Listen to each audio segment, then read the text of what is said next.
Hey, we are doing another drawn yap sesh. We have the great best Brit here. I have returned from eating beans on toast. Hello. Welcome. Oh, You mind? I guess we start with an introduction here. You have uh, sure. My name is BestBrit, professional destroyer of my own liver and occasional egotistical asshole. Uh, Pleasure to be here. I play games wrong sometimes. yeah. Pleasure to have you here. So today I have done a bit of homework, a bit of prep before you showed up. Unlike last time, where I spent like most of the time just doing the sketch layer, I have a few options for you. Hey yo. So there's that one. There's this one, and there's that one.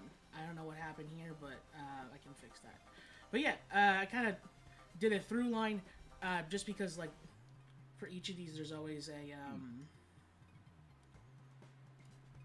for what I'm trying to do. There's always like a point that like there's like a shine thing there. So for instance, Nui's is a syringe. Oh yeah. So I feel like it makes the most sense to go with the third. this one, Yeah. yeah, okay. Third one it is. Right. So we can put these guys Oh away. no. I do apologize. One of my mods appears to have gotten in. Oh well. As long as he behaves himself. As long as he's house trained. No, he's feral. Oh, He well. has rabies. What are other dog terminologies? So I think both of those are fine.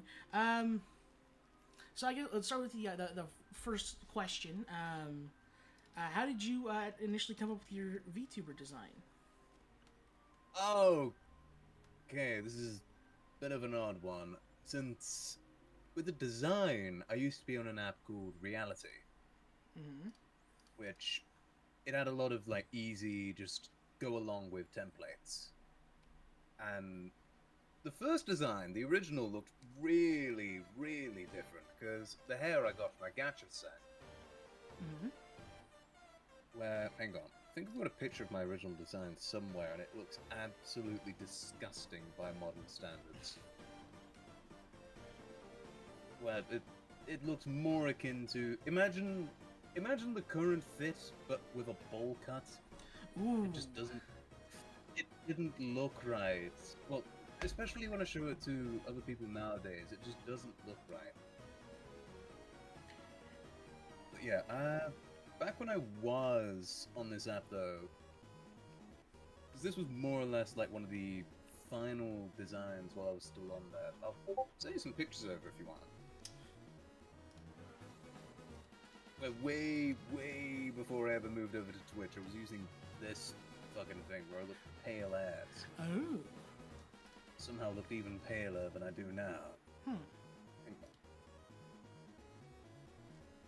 And one reason behind it was just the idea of, because with the username, to be completely honest, a part of it came from a project that I had while I was in sixth form, where we had to. I used to study basically sixth form's like 12th and 13th grade, like last 2 years of high school, Yeah. and only have to study 3 subjects, so it makes it very easy, but they're hyper specialized. And with one of those, I studied business, and I had to basically create something for like a country. Think like, oh, you have to create something in the same way that you would for the Olympics, Right. Okay.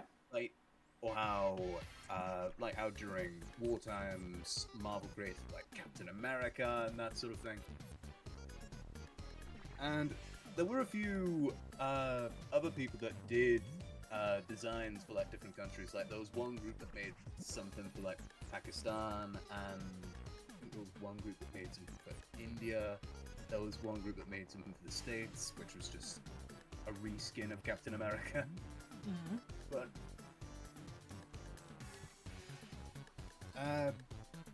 tried thinking of what to make for the UK, and eventually I came across this app as an advert called, well, an advert on Instagram, which ended up being reality. So I just created a base design from there and thought, no, I'll stream for a bit, pose myself as a bit of an egotistical arsehole as the common man. And then stuff ended up escalating from there. I had no idea it would go this far. I thought I'd delete it after a week.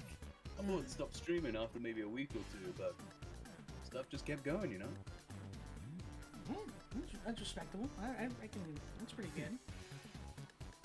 Is there any place you'd want to potentially go with your design in the future? I'm not sure about how I'd enhance this current design. I mean, I imagine I probably had I imagine if I had a bit more money, I'd probably update it to have some more earring detail or something like that, since the original had a little bit more. Probably go with some, what's it called? I know I did end up making some alt skins as well, as one might call it, since on Reality, since the avatar creator was basically as easy to use as the Mii Maker on the Wii, or what was the one on Xbox Live for Xbox 360? Oh gosh, you're asking the wrong guy for that. Oh, were you like a PlayStation guy? No, I was just a Nintendo kid. I'm not judging. But I did end up making some alt skins since, as mentioned prior, there was gacha on Reality, a lot of gacha. You could get by with normal stuff, but the sort of hair that my character had, the earrings, those were completely gacha, and ended up spinning a lot more since it was donated. And something I would probably do, if given the opportunity, would be probably bring back one of these. There's been points where in my own server, there's people asking or saying, "Oh hey, is there any chance you bring back one of these, Old Man Brit or Cyberpunk or something like that?"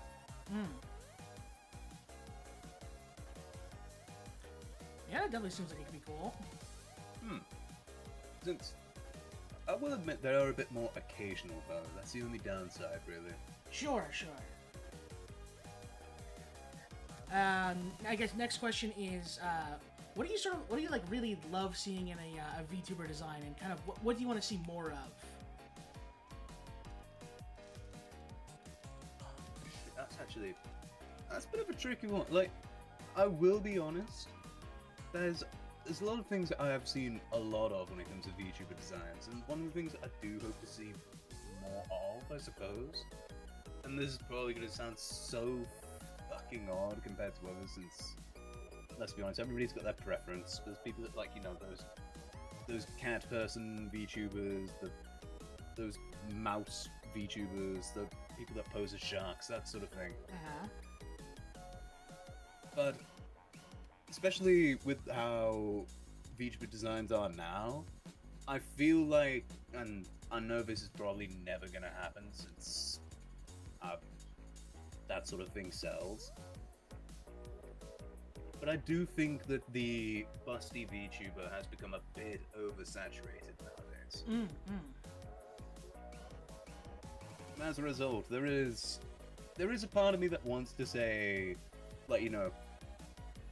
models with less of that focuses more on the appeal of the VTuber's personality, as opposed to, the plot, as one might say.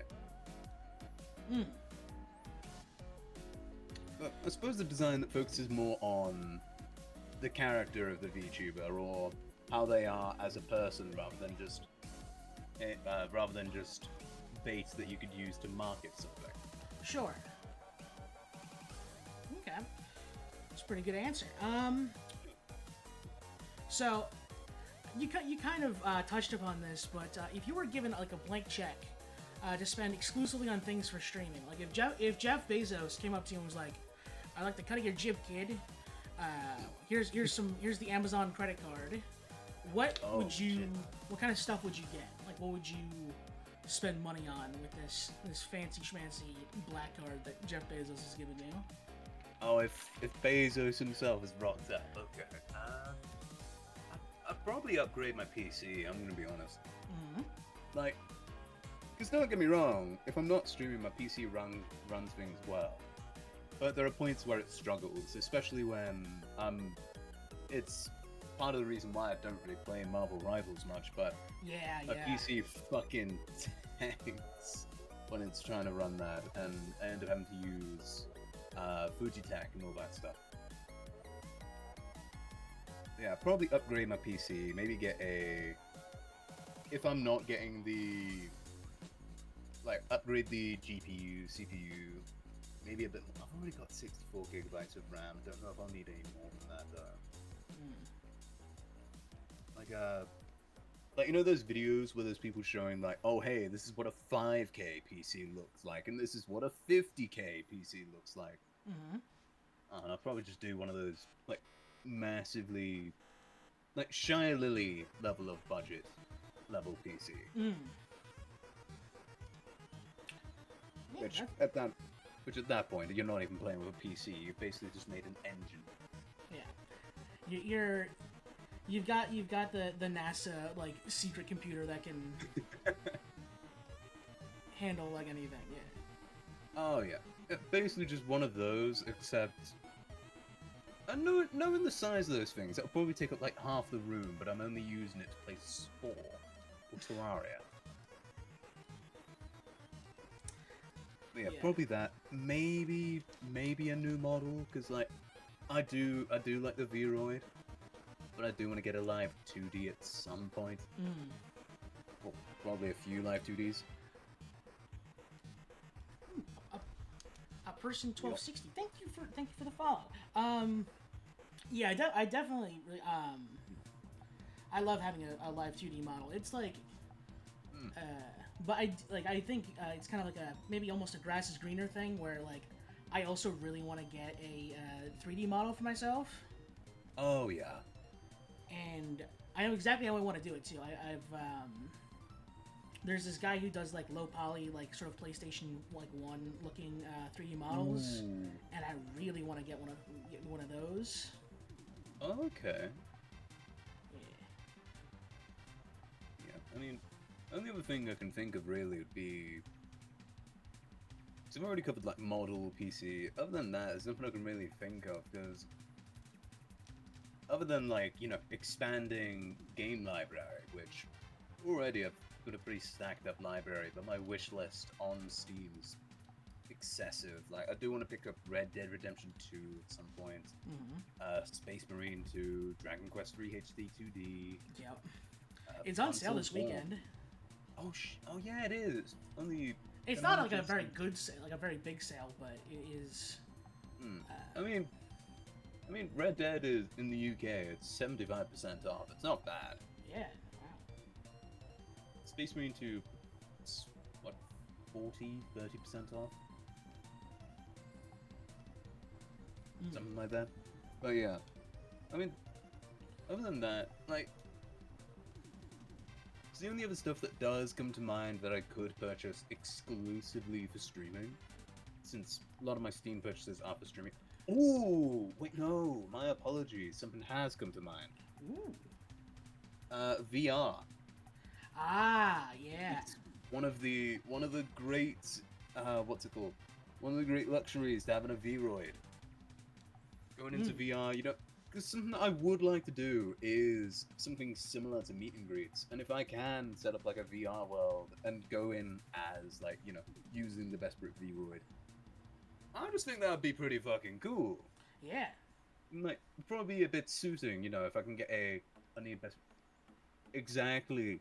Like, something that I would like to try and do at some point is, if I can, or if I figure out how to, or if I get VR, I'd probably see if I can set up like a, what's it called? What's the name of the bar servers?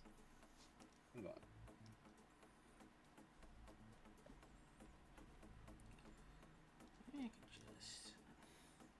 some VR chat.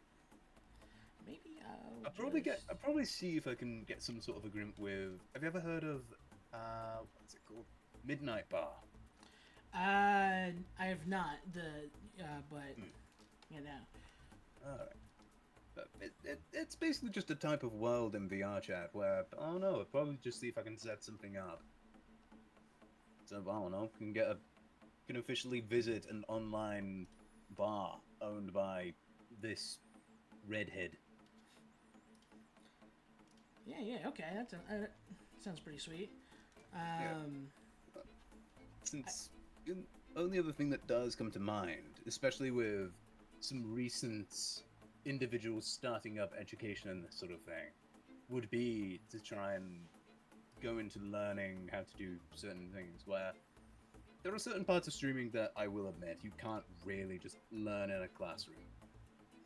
Yeah. Like, the easiest thing that comes to mind is a sense of humor. Like, and you cannot be taught how to be, funny. Yeah, no. A joke either works or it does not. Like, what fucking mental gymnastics is gonna make that happen? But yeah. So as a result, I think that's probably as far as I'd go, really. Just VR, maybe expand Steam library, freshen up the PC, maybe get a new model. I don't know, a new mouse maybe. Get some more of those excessive keys on the side. Other than that, that's pretty much it in terms of that part of it. Yeah. Well, thank you, Jeff, for that. Dog. All right, this is kind of a similar sort of question, but a little bit more. It's similar, but it's different. So, say you just woke up, and it's the day that you decided you were going to become a VTuber, and everything after that has been a dream up until you woke up. Would you want to do anything differently? Like your design, your sort of persona, your lore, what niche you go in, like anything like that. Do you mind if I counter with another question first? Sure. So when you say decided to be a VTuber, when about are we talking? Like, are we talking when you first download? Because for me, I didn't really decide to be a full-on VTuber or decide to go any further with streaming until about 2 months after I started. Then I guess,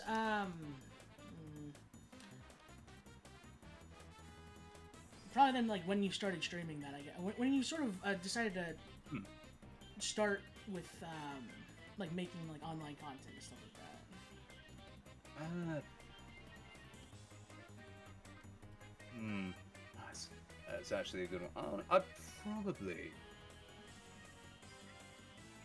I don't know. A part of me would probably say that I probably wouldn't go fully into the whole BestBrit thing, since one thing that I imagine is a bit of an issue for a lot of people, and it's something that I have seen popped up in streams occasionally.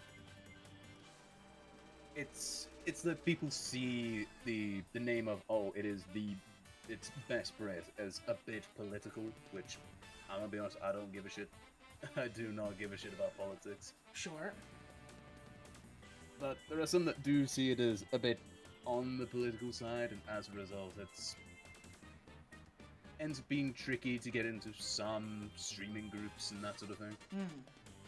Which is a bit of a shame, but I'm happy with the way it is now, but I don't know, if I were to go back, I'd probably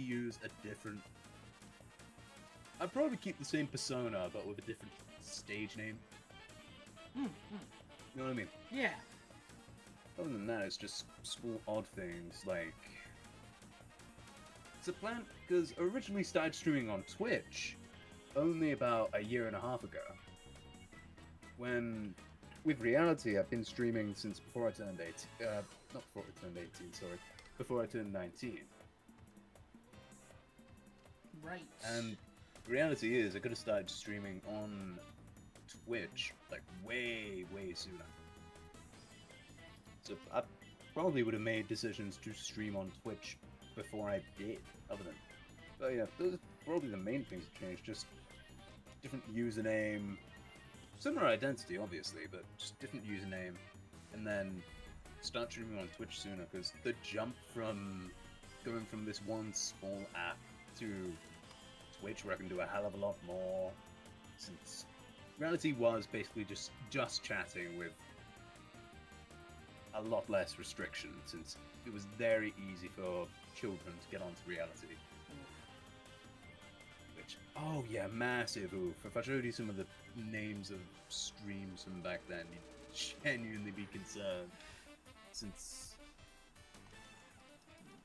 I know some people from my server will have seen some of these, and some of them were from reality, where there'd be some streams with names like looking for friends aged 6 to 11 years old.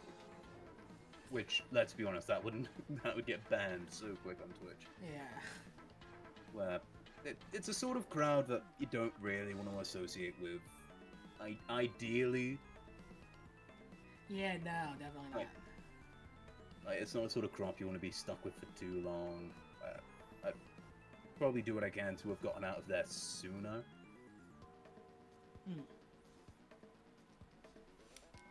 Other than that, I don't know if I would have changed a thing, really. Like, I'm happy doing what I'm doing. That's good. So, I guess next question is, what do you like most about streaming? And what do you wish you could do more of? Oh. Shit, that might be a bit of a tricky one. I mean, there's a lot to streaming that I do enjoy. First, you've got the community interaction.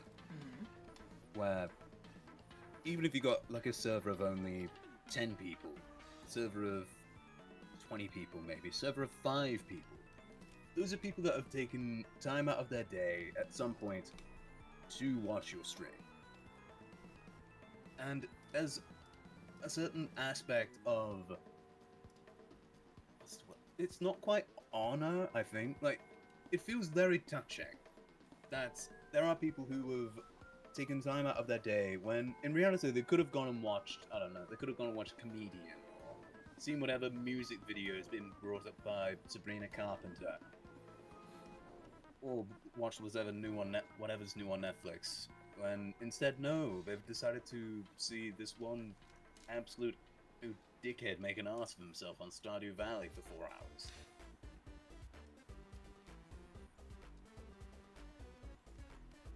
That, and then of course there's the factor of like being able to just play games as a whole, because to me all I'm really doing is I'm seeing it as like I'm playing a game and then there's just people around, you know what I mean? Like, yeah. Like everybody's had some people over while there's a game being played, like, you know, something that's single player, you might pass the controller around, that sort of thing. I personally just kind of treat it in that type of way. Or at least that's how I treat streaming. That's why I go with like crowd controls from time to time so that people can interact a bit more. And I just love the interaction that's able to go on, as well as the aspect of being able to mix something that some people do see as like monetizable, but in the end of the day, it's just a hobby. It is just a hobby, and as long as you have fun with it, that's what matters most.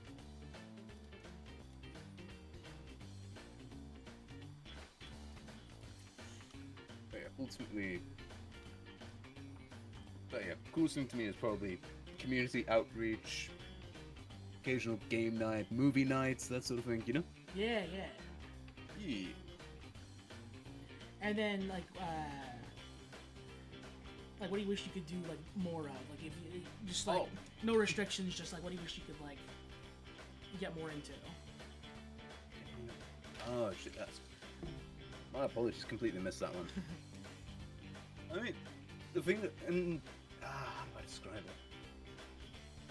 It is one of the things that bugs me, purely because it often feels like there's not enough hours in the day, or enough days of the week to do this sort of thing. where something that I do wish that I could do more of, and something that I joked about, I think it was about a year ago, where I joked about the idea of doing like a D&D workshop, doing like one-shots in my server. Where I would like to be able to do more community events and that sort of thing. Mm-hmm. Like more game nights, more movie nights, that sort of thing. More that can be done with community, just for the fun of it. Make it feel a bit more like, make it feel less, what's the word, parasocial? Maybe? I don't, maybe. I mean, because that's one of the things I don't like. I don't like there being too much of a barrier between streamer and viewer, as one might call it. Mm-hmm. I suppose that's one of the things that I do like about being a smaller streamer, since there's a lot less. There would be a lot less going on in chat, so things are easier to read, it's easier to focus on. Yeah, true. That definitely. Like I'll watch like a bigger, I don't know, like Zentreya for instance, and like the chat's going like a million miles a minute, and it's. Oh yeah, I mean, as much as I would love to be at that level, I do not feel like I'd be ready at any point for chat to ever be going that quick, you know? Yeah. Which is like especially crazy for her because like I think does she type like her like text to speech stuff, or does she like speak into it and then it just Wait, Zentreya, is that she's been on with I think it's speech to text to speech. Wasn't she on with Anthony Padilla a while ago? Yeah, I think so. Yeah. Oh yeah, I think she speaks into a microphone and then it gets put into text to speech. Okay. I mean, it's like a whole process to get that, but yeah. Yeah. I mean, it might be quicker. I'm not sure. But yeah. Who is your dream collab partner or partners, and what would you want to do with them? Ooh, right. I'm gonna be a bit upfront here. So, when it comes to dream collab partners, like, there is a person that did give me some inspiration once I kind of got the ball rolling when it came to streaming. Mm-hmm. And I wouldn't say he's a small creator, but at least not on like Twitch or YouTube, because the guy's got a hell of a lot more of a following than I do. Individual called Chekhov27. He does game reviews, game nights, that sort of thing. Mm-hmm. And there was a point where I got pretty lucky, and he ended up coming into one of my streams, and we got in contact, and we have collaborated. There's been points where there was a point a couple of months ago where, for the first collab, we hosted a Smash Bros tournament together, which was fucking amazing. Deeply honoring to be able to collaborate with somebody who, for a good couple of months, for a good couple of years, you did look up to. But I suppose now, after having already collaborated with Chekhov, I suppose it'd be like music artists, really, or people that I know do music and stream at the same time. Like, have you ever heard of Peyton Parrish? No, I've not. Have you heard of Jonathan Young? I think so. The name sounds familiar. He's in the same sort of ballpark as Jonathan Young. He has collaborated with him. But he does also stream on Twitch from time to time. Okay. Like there's a song that he has done with Jonathan Young called Misty Mountains. I think it's a cover from a Lord of the Rings theme or something like that.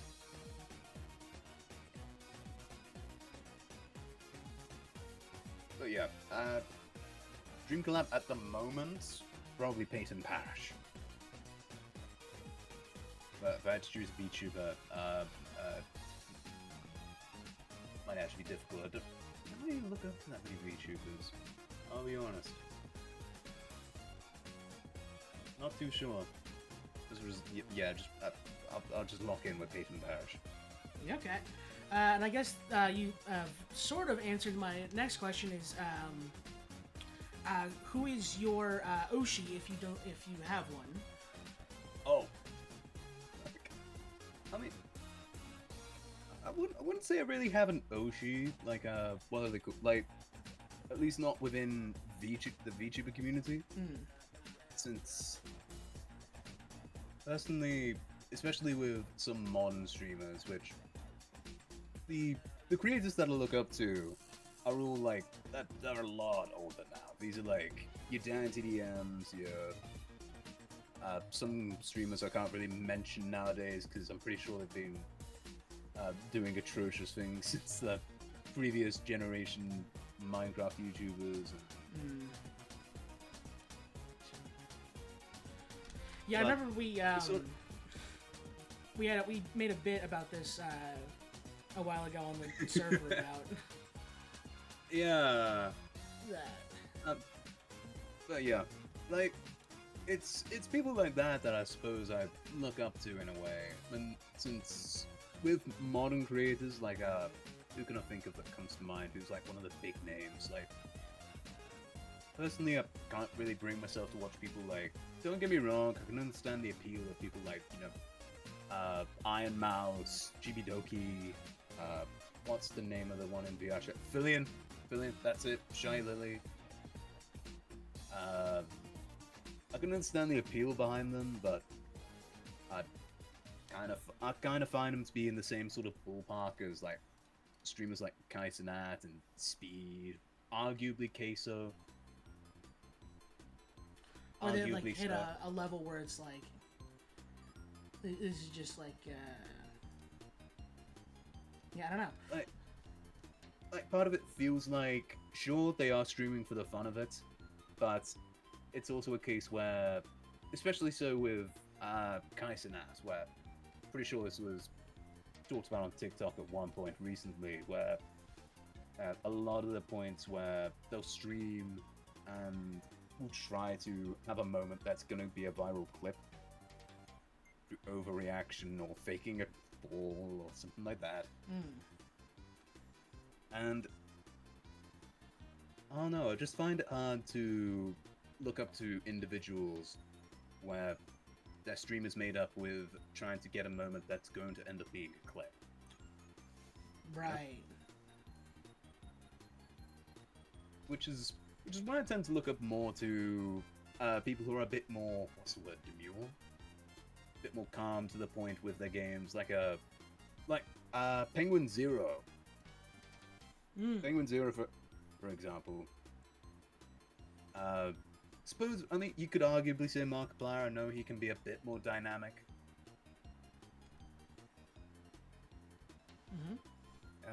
What else in that ballpark? Kind of like Jacksepticeye as well, to an extent. I would say PewDiePie, but I'm pretty sure he's counted as retired at the moment. Yeah, I think so. Yeah. Oh, why didn't I think of the boys from Trash Taste, though? That would be pretty cool. Boys from Trash Taste would be fun. Like you see Dog VA, Anime Man, Gigak. Yeah. Maybe abroad in Japan, but I don't know. I don't know whether or not he's much of a gamer.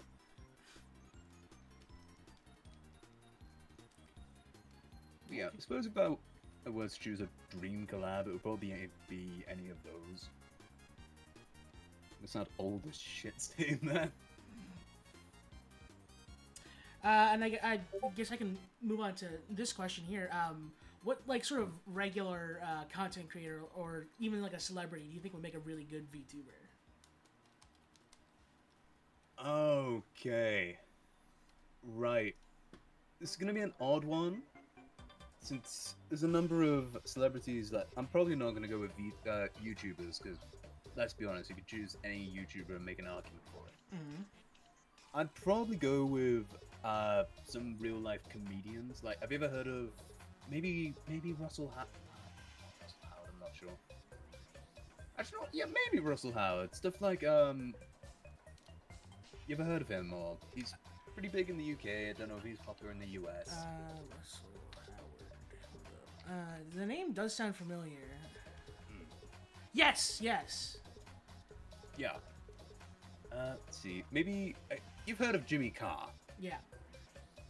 Probably him. I feel like he'd be quite funny as a VTuber. Who else? Why the hell did my mind go to Simon Cowell? Oh no.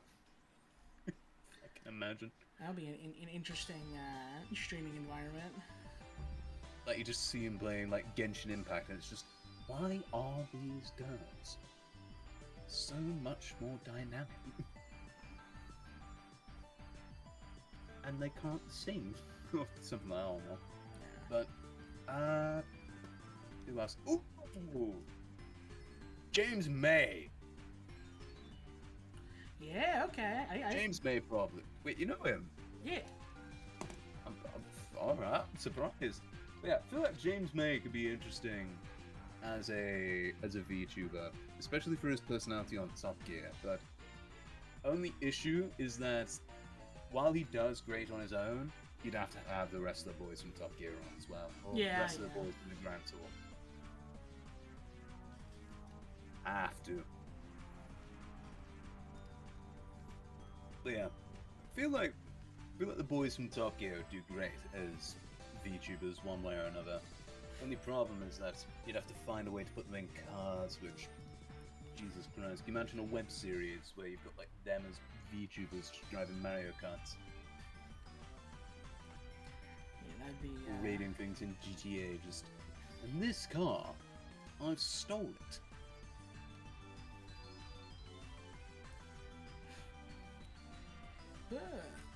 All right, what's next? Okay, how about this one? So with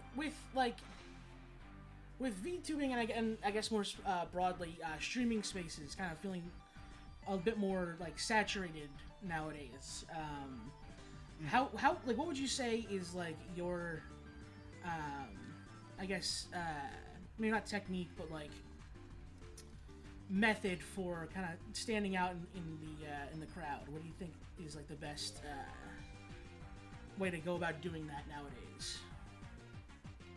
Ooh, well, other than the obvious stuff that you'll have heard 1,000 times, like consistency. Yeah, pretty much. I mean, as much as I don't want to directly counter myself and just say consistency again. Where is it? Where the hell is it? Because I had there was a chart that I had that shows like the rough number of streamers that quit after a certain amount of time, and you'd be genuinely surprised by how long it takes some people to quit. You know? Sure. Like, simply by you keeping on going. And sure, to some people that can sound easy enough. Where the hell is it? Where am I looking for? Give me.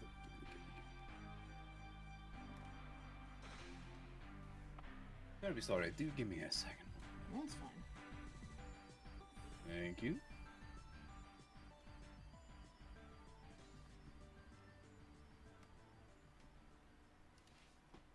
Why did I make it so symmetrical?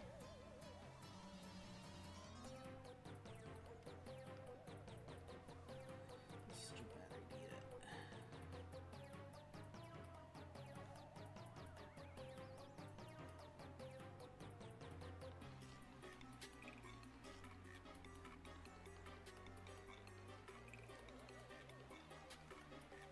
I probably can just delete these lines afterwards. That's fine. Here it is. I think I found it. So, for a spot of context with how simply being consistent can make you stand out from a crowd, where let's say that you start streaming one day. You start from fresh, and then you've got competition. Give me a number of how many people are going to start on the same day as you. I don't know, 50. Okay, 50. So, for an idea of the real drop-off rate when people start out, you keep going for a month. How many of them do you think will have dropped? A month. It's only a month. It's not a massive amount of time. It's, what, only 4 weeks? 30 days? Most people tend to stream like every other day or every couple of days. I don't know, maybe like half. 25% will be gone in a month. 50% will be gone. Half gone within 3 months. Not even halfway through the year, and half your competition is gone. Yeah, wow.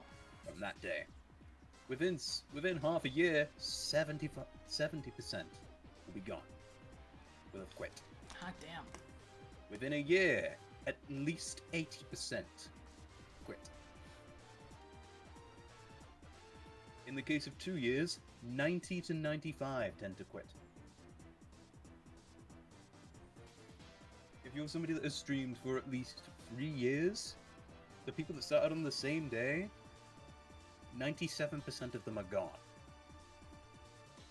So that 50 people from the start, by the time 3 years have passed, it is just you and one other guy. Or maybe one other person. That group of 50 has dwindled down to 3. Yeah, wow. It's when it does come to consistency, while it is something that's been heard 100 times, and it's mostly just used, while it's been said 100 times, I don't think it's been shown in the right way, where most people say, oh, you have to start as soon as possible and be consistent, because otherwise it will just get more competitive. It gets competitive in the idea of there are people that do start out, but if you stay consistent, other people are going to drop. Right. In a couple of years. Like, there could be so many more creators. A lot of people quit. There's also making sure that you do what you like, especially if you're a streamer. And this is one of the big things when it comes to IP. Where if you're not able to be a character that you're able to be, or if you're not able to be a character that you like, or you're simply just not able to be yourself, you're not gonna grow to enjoy streaming. This is something that I've seen a lot of YouTubers fall into. Where they end up starting out their quote-unquote career as a creator, and then they realize that they've unintentionally become a character. And just playing a role, like the idea of acting as this character, where if we're on stream and like considering that with me for example, I tend to stream for a good couple of hours. Like my last stream that I did yesterday was almost 8 hours long. Yeah, you're a madman. I don't. Yeah, I got issues. But yeah, I mean, if I had to act at the same time as fucking, I mean, I was already doing voice acting for Monster Prom yesterday, but I had to do acting at the same time as all of that. I don't know. I'd probably end up dropping soon enough. I'd probably be joining that 95%. Yeah. So like, so stick with it and do something that like you can stick with. Do make sure to have a look at what is popular. Like, don't go with what's immediately popular, obviously, because like if you're playing Doom: The Dark Ages on the day it came out, while it does sound like a good idea, the people are gonna be flocking over to like the big streams. Just have a look at what is popular. A friend of mine recommended to have a look at categories, especially when you're a small creator, to have a look at categories that have between 10,000 and just 900 viewers. And then, if there's a game that you like in there, play it. Just play it a couple times a week. Of course, make sure to have time to play games that you do enjoy, like if we're talking about a game that's got hundreds of thousands of viewers, like GTAs, your Minecrafts, or something that's got absolutely no audience. Like, I'm gonna be honest, I have played games in the past on Twitch that didn't even have a category, so I just had to choose it as retro or special event. Yeah, wow. But as long as you make a bit of time for stuff that is basically for you, like your comfort games, that sort of thing. Mm-hmm. And obviously make sure that you do have some spare time games, because like one of the problems that I personally fell into, and something that I still kind of have, is it feels weird to play some games off stream. Yeah, Like, yeah. I remember, like, so I still have this issue where I've been playing. I mean, you might, I think you mentioned it on Twitter about Dragon Quest XI. Yes, yes. That was I played that with a buddy of mine like just before we sort of the whole group thing started up. Yeah, and I've been meaning to.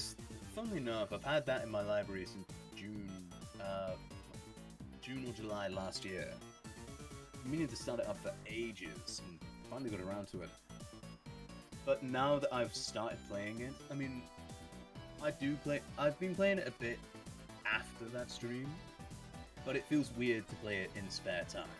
Yeah.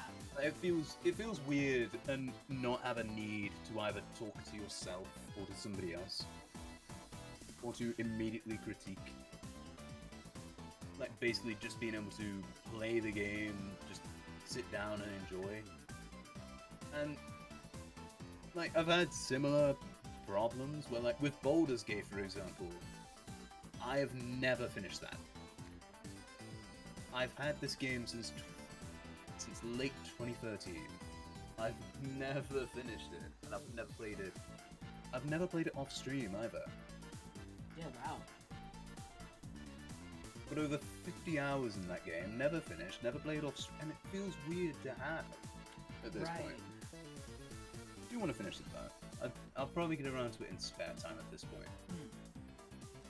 Yeah, I know with Dragon Quest, I would almost have, I think not the opposite problem, but I would I would do some like level grinding or stuff like that, doing like side quests off stream, so that we didn't have to do them on stream. And I would kind of like just get to a point where I was like, okay, maybe if I just do this, maybe if I interact with this one cutscene, I can get some more stuff done. And I just would go and skip stuff for stream. Yeah. Yeah. I mean, I have started to get over that sort of thing. Like recently with Elden Ring, for example, I've started to get over this sort of like idea of why am I not streaming this? Yeah. Where there was some bosses I took on in spare time. Like, obviously, if there is a game that you start on stream, and there's optional content, like with something like Elden Ring, for example, I'm assuming you've played or are at least familiar. Yeah. Where, obviously, there are some things that you kind of have to do on stream. The notion of the valor of it, the glory, showing that in a way you have done it. Yeah. Like obviously you'd have to beat your main bosses on stream, like your Radagon, your Elden Beast, maybe your first Elden Lord Godfrey. But if you've already beaten the two great rune wielding bosses, like if you've already beaten let me have a think. If you've already beaten Renala and who else is there? Relana of the Full Moon, and I don't know, Godric the Grafted. Yeah. Don't worry too much about fighting other demigod bosses on stream. I know, but I personally didn't. Like, if it's optional, don't worry about it too much. Like, there's some stuff that you can do for the glory of it, but don't worry too much. Like, because personally, there's some bosses that I did in my spare time. Like, have you seen Rykard? I have not. Don't worry about him. Most boring boss in the game. I'll be honest with you. Like, the design is cool as hell. His intro is cold as anything. Like, a massive being that is melded with a basilisk. Yeah, wow. And claims that you and him together will devour the very gods. Which sounds great. Sounds like it'll make for a hell of a boss, only they give you the best weapon to kill him. Before, like, not even a second before the fight. You get into the boss room and it's right there on the left. Right. Which, a part of it makes it feel a little bit, what's the word? A little bit underwhelming, which is why it's not really a boss I'd recommend fighting on stream. Sure. Since, like, you'll get it out the way in 5 minutes. At worst. But there's... let me have a think. But yeah, basically, make sure to enjoy games in spare time, else it can be very easy to just lose attachment for video games. Yeah. And have some games that you do exclusively in spare time. Like, I've got games I'll never play on stream.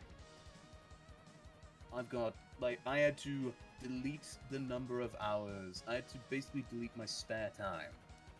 Not spare time, what's the word? The hours played record. Yep. I had to delete my hours played record when I was younger because I was embarrassed of how much I played sport. Right. We're talking about thousands of hours into an old EA game, and chances are I won't play it on stream since, well, one thing, it's a game I started when I didn't have an online identity, so it's hard to play without doxing yourself. But yeah, have games that you do in spare time. What else? Oh shit, what else did I say?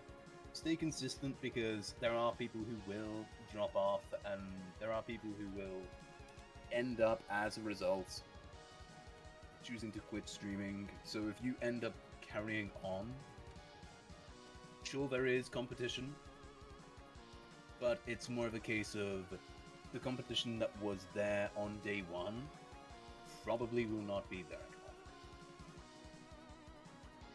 anymore. Within a couple of months.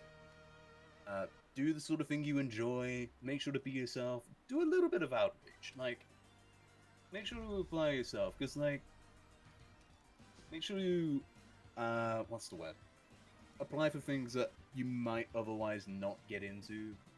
Like, I'll be honest, I do a lot of my online applications while drunk. Heck, I'm a be honest with you, I do not remember applying to Astral Conclave. Like, I got an email from him. Not an email, sorry. I got a message from Nui. And I was confused as hell, because, like, oh hey, I'm the guy that owns Astral Conclave. And I was confused as hell, because I was thinking, what's that? Oh shit, I can apply to him! And then I put my email in, and it said, yeah, you've already applied. And I was like, oh.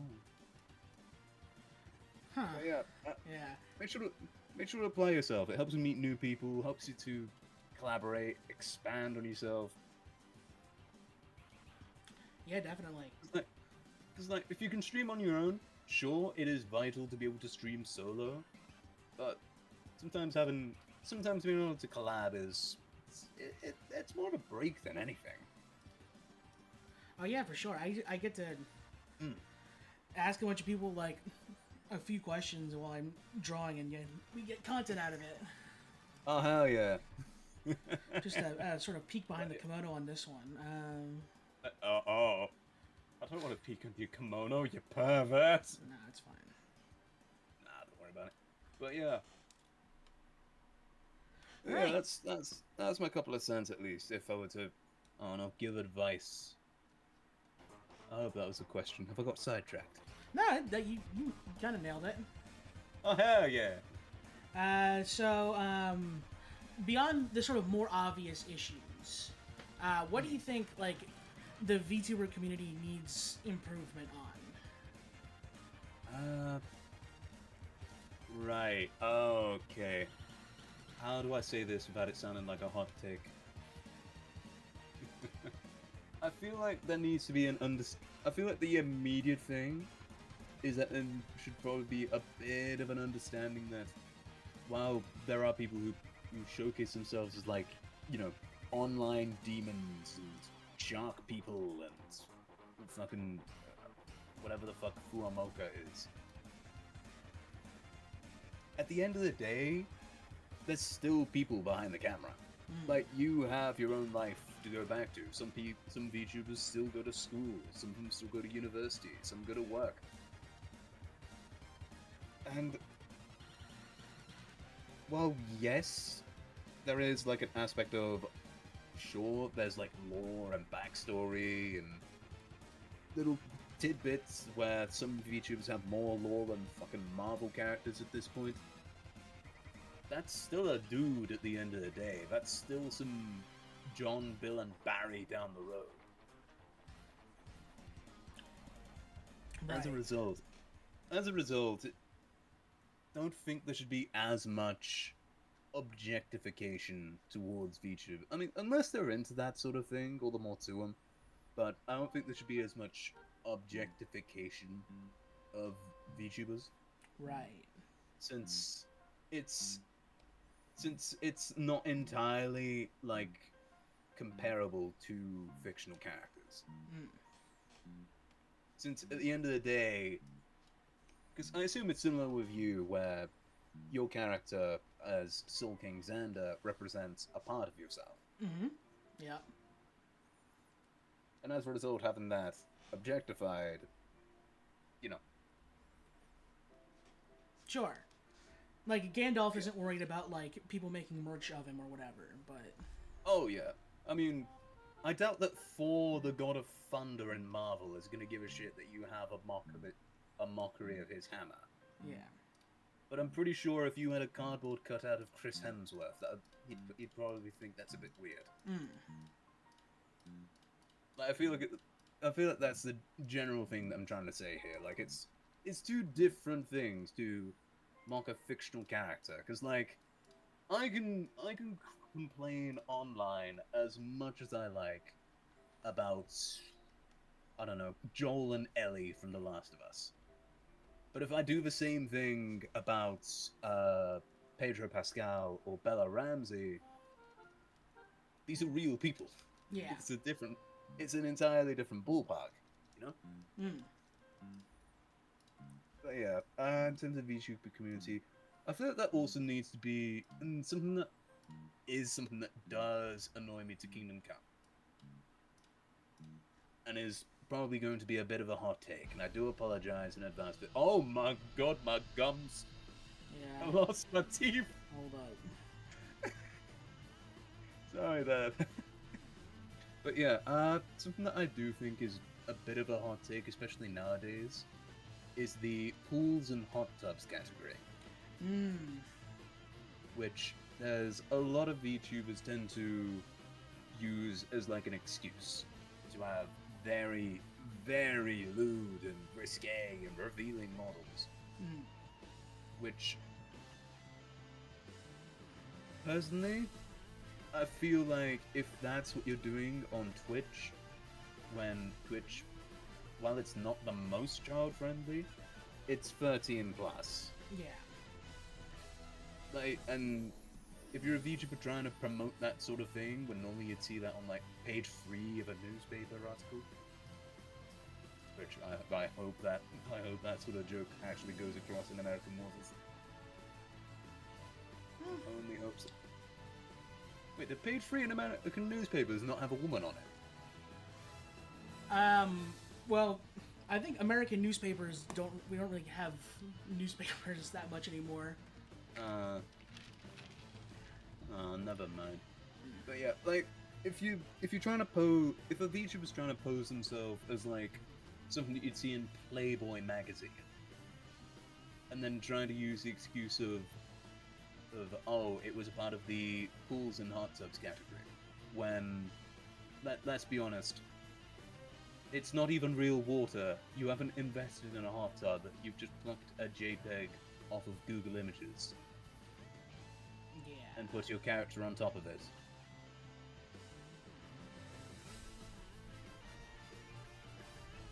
it's not the same. It's not the same as the actual, you know, hot tub streamers or pool streamers or whatever you want to call it. Where, and I feel like using the hot tub streamer as an excuse. I don't know. Maybe it's just a me thing. Maybe it's an ish me and not an ish you. But it just strikes me. It just really strikes me the wrong way. Yeah. Other stuff that I think could be changed to improve VTuber community. I suppose something less on the individual side and more on the corporate side, though. Mm-hmm. Is looking at VTubers as less of a product, because like something you'll notice with like corporations, and I can understand why they will look at this, because you know it's not just a streamer, it's it's an IP, right? and if they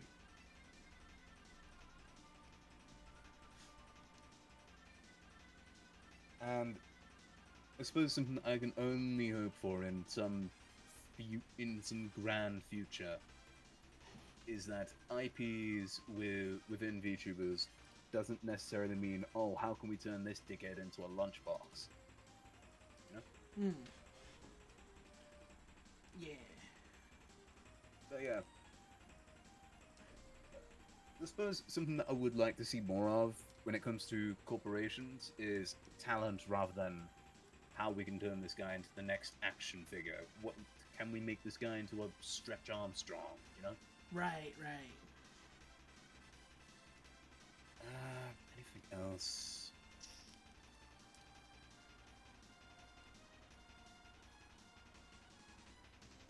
Oh no, other than that, only thing I can think of is just... Oh god. Only thing I can really think of is just less of the... You know the streamers that would be, like, over the top loud? Yeah. Like, I know some streamers fall in this category. Like, I know that... Oh, what's the name? Like, again, I could go back to, like, Gaisenat, or arguably Fuamoko. Where, sure they do have their appealing moments, sure they play well, but it's the notion of the things that make them stand out. Wait, I'm terribly sorry.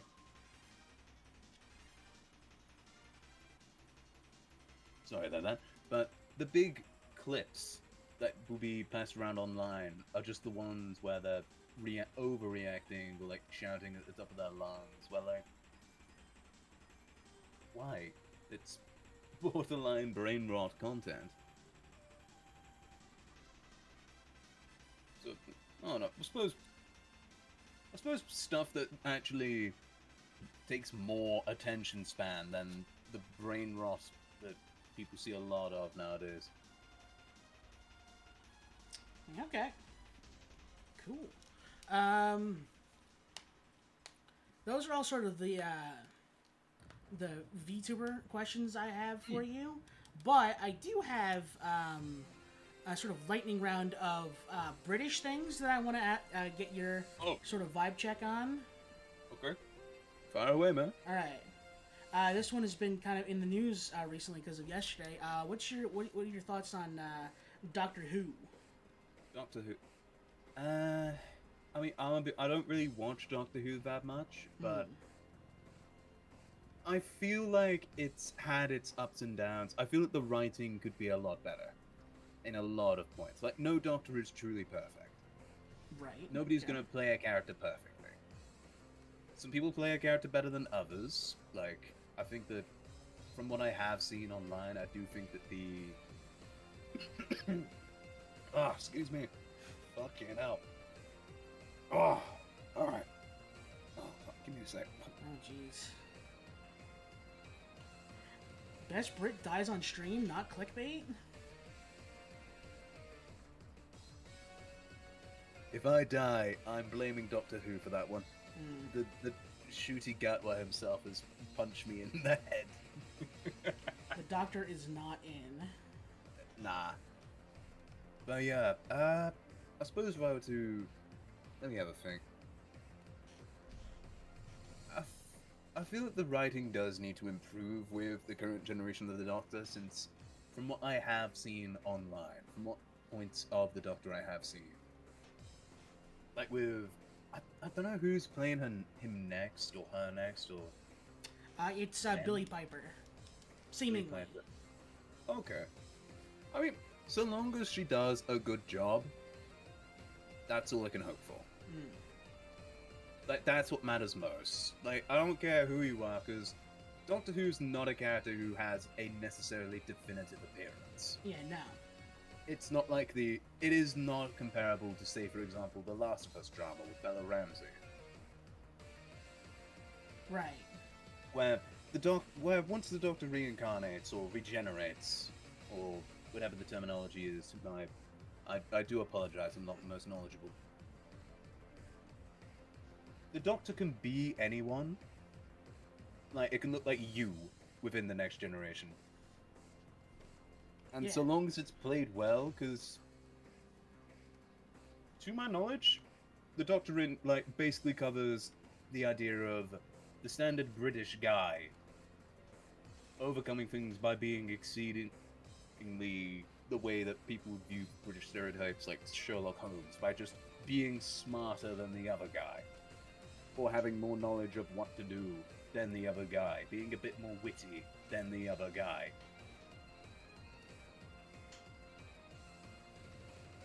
And in a way, I kind of like that. I do like that about the Doctor.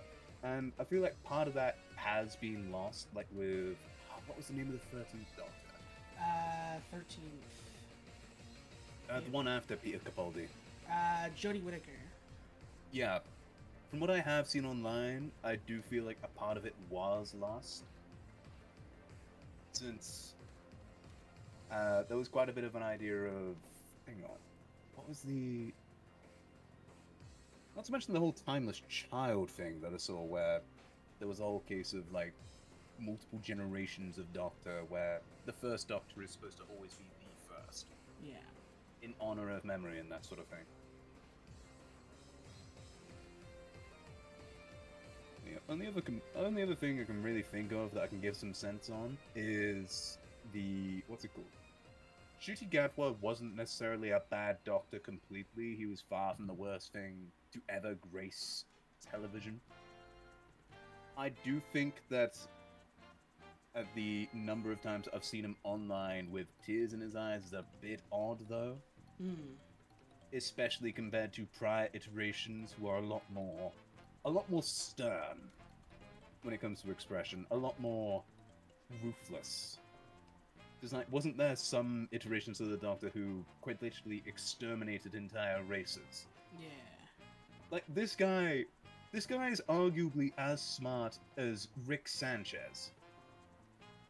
This guy is, at points when he needs to be, ruthless. And seeing an iteration where he's crying over a single individual that he's not really emotionally attached to, I don't know, it just strikes me as a little bit out of character. Right. Like, I do not have problems with, what was her name? Belle Piper? Billy? Billy, sorry about that. I don't have problems with Billy Piper so long as she plays the character well. Just make sure that it's played well and it's written well, in essence. Right. Next thing. Yeah.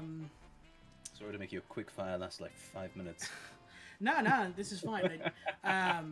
The stream I did with Nui, I felt both good and bad about it because she said that she said she could only like stick around for 2 hours, and so it was like it kind of lasted only an hour and a half, and I was like, oh, like this isn't like a full stream amount of time, but also like she said she couldn't stay for that long, so it's like, yeah, it's fine, but yeah. All right. Got through tonight. That's a British twat if I've ever seen one. That's savvy. Next up, Harry Potter. With the character reveals. Just like like the series in general, I guess.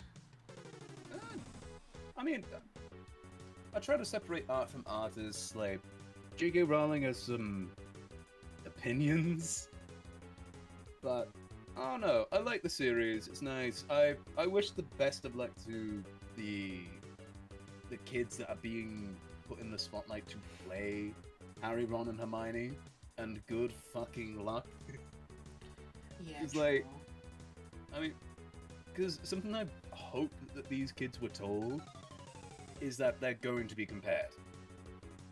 It's not just a case where, like, it's not just a case where back in 2001, 2002, where these kids are compared to, like, their book iterations. Now they've got to measure up to Daniel Radcliffe, to Emma Watson, to Rupert Grint, where they were arguably some of the best child actors we've ever seen. And in comparison, we've got... I don't know their names. I don't know the names off the top of my head. I know that the current person who's going to be playing Harry Potter has never been in a movie before. I think one of them's been in some stage plays. But I can only hope for the best for them. Yeah. I'll probably check things out, give my 2 cents on it when it comes out. The TV series. Do like the casting for Hagrid.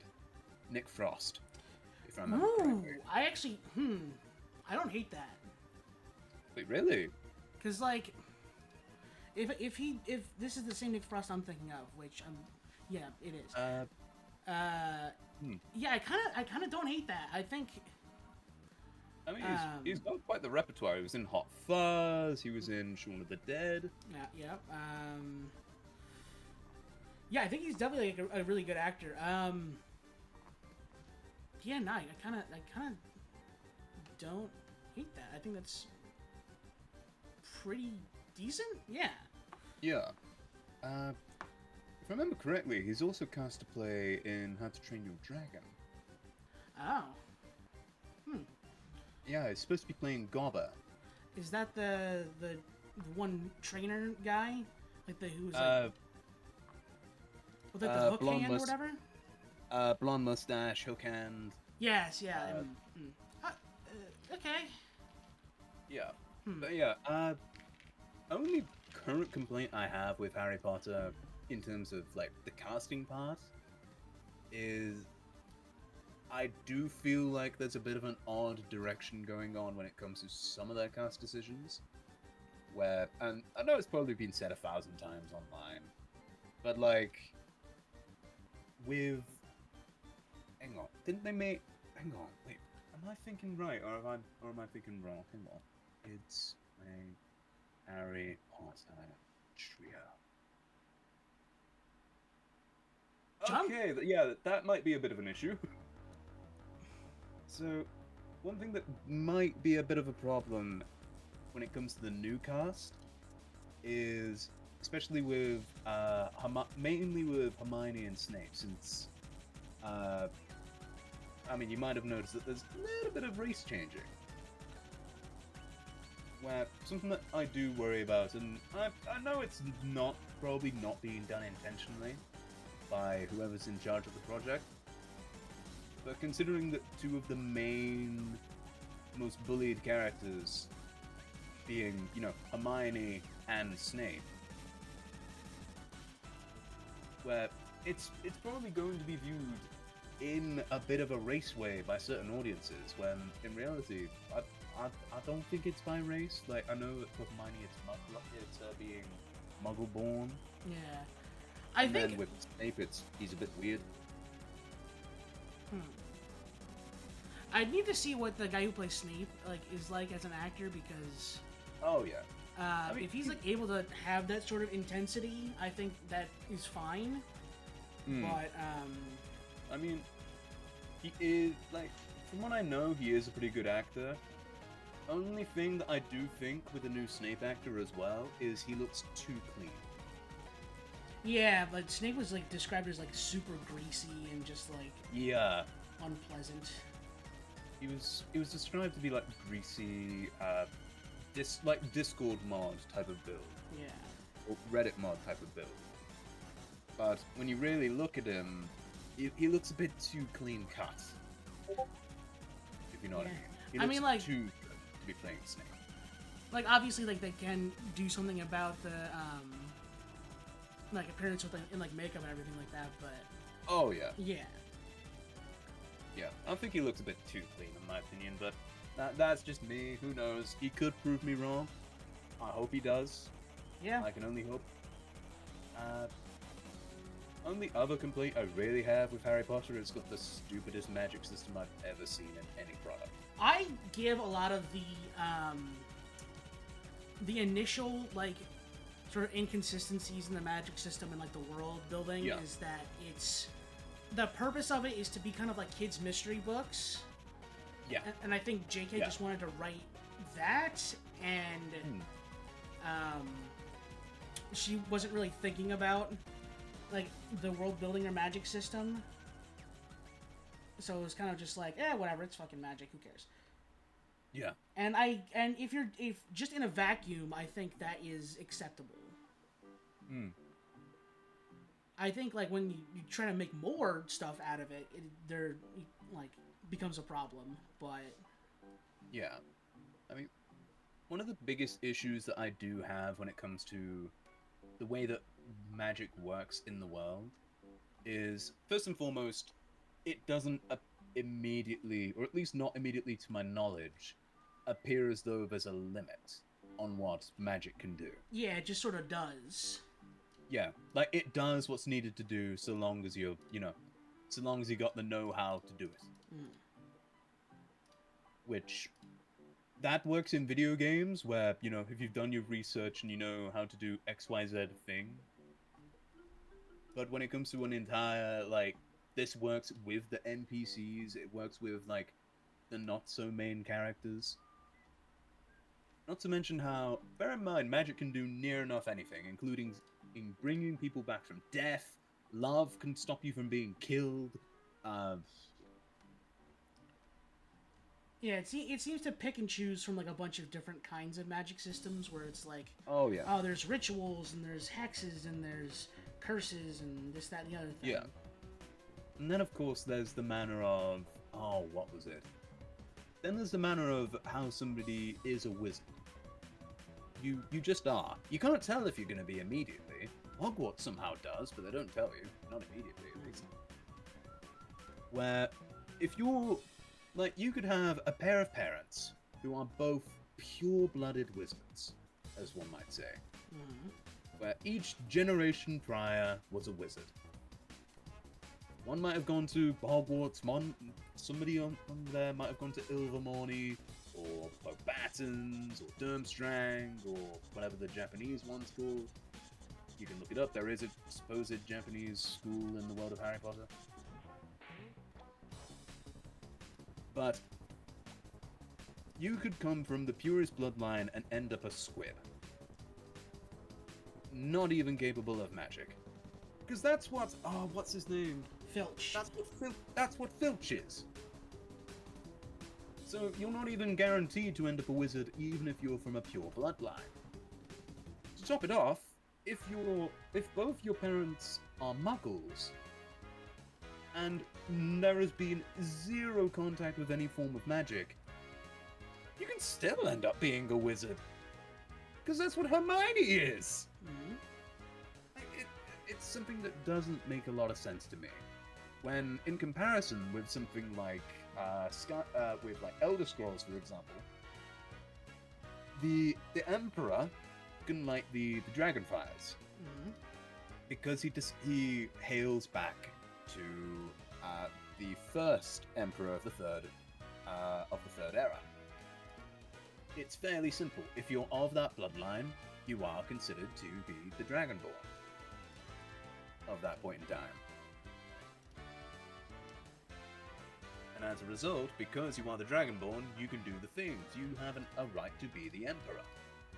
Or, what's another example? Or with JoJo's Bizarre Adventure, for example. One of my personal favourites. The stands. Where, sure, the stands can do near enough anything, but there's an easy, clear-cut way how they can get a stand. Where some people are born with stands, some people get them because a relative within the family tree ended up getting a stand, and thus it linked back to you. And hang on, what was the last one? Like, it's all occurring in ways that make sense. Not so much in ways where, oh hey, both my parents are stand users. I'm not, well, guess I must swim. So yeah, I've got my issues. Yeah. I've got my issues with Harry Potter. I do like it though. It's nice. It's more of a comfort thing. It's not something I'd be massively invested in. Yeah, no. All right, next up. What do you think about James Bond? James Bond. I mean, he's alright. I feel like James Bond. I feel like it has its places, but I feel like it has started to die out a bit. When there's a lot more going on within like American productions that James Bond is suddenly being compared to, and in my opinion are arguably better. Like personally, while I do like James Bond, I'll always prefer John Wick. Sure. Okay. Yeah. Or another one that I'll always prefer. Have you ever heard of Austin Powers? Oh yeah. Like I'll always prefer Austin Powers. There's a lot more personality to it. There's a lot. Plus, it knows when to end. It knew when to cut it quits. And like, if there's a new James Bond that comes out, I'm a lot more likely to miss it. If there's a new John Wick, or if they revive Austin Powers, I'm probably going to be there day one. But yeah, in terms of like James Bond's cool. It inspired a lot of projects. Like, without James Bond, there'd be a hell of a lot less going on when it comes to movies. Plus, we'd be short one very good N64 game, GoldenEye. Yeah. It's product of its time. I actually think you're more right about that than you know, because you don't know this about me, but James Bond is kind of a hyperfixation of mine. I have seen all the movies a few times. Yeah. And I think you are kind of right about that, in that James Bond is very much a time capsule of the year that it was made. I think they take a lot from sort of everything. Like, for instance, the Daniel Craig movies, they, if you like look at like the first two, you could definitely tell that they were copying like the Bourne movies in sort of the cinematography and stuff like that. The first chase of Casino Royale features like parkour very heavily. Like everything is sort of it's like, if you want to know what was going on in a specific year, if there was a Bond movie that took place in that year, you could probably get a pretty good idea of what movies were like then. Yeah. And I think we've hit a point where I think Spectre and the newest one, No Time to Die. No, was it? Yes, No Time to Die was the newest one. Where it's like we've kind of hit a plateau of like what like spy stuff is happening right now, because it's like we got to like biological warfare and like taking over of like mass media and stuff like that to influence whatever, right? Yeah. And like that's all well and good, but I think what they should do now is just do period pieces. Oh, ooh. Where like they just go back and they like go to the 60s, go to the 50s, even like World War stuff or something like that. I think that is the way to go with it, but they're probably not going to do that. Yeah. But yeah. So next thing on the list, Warhammer. That's you guys, right? Yeah, we made that. Now is not a good time to admit that this is not a. This is probably a field where you are more knowledgeable than I. Hmm. I mean, like, don't get me wrong. I can appreciate what it is. It is something I've been tempted to get into. Oh god, you're not gonna like this story. So, a couple of weeks ago, my dad actually asked me about Warhammer. Hmm. Since I brought up D&D to him a few times, and he got interested in Warhammer since he thought he could buy D&D stuff in there. Right. And he had a chat with one of the clerks, and he's how do I describe my dear old dad? He hyperfixates. When he's interested, he can get stuck on something for hours and hours and hours.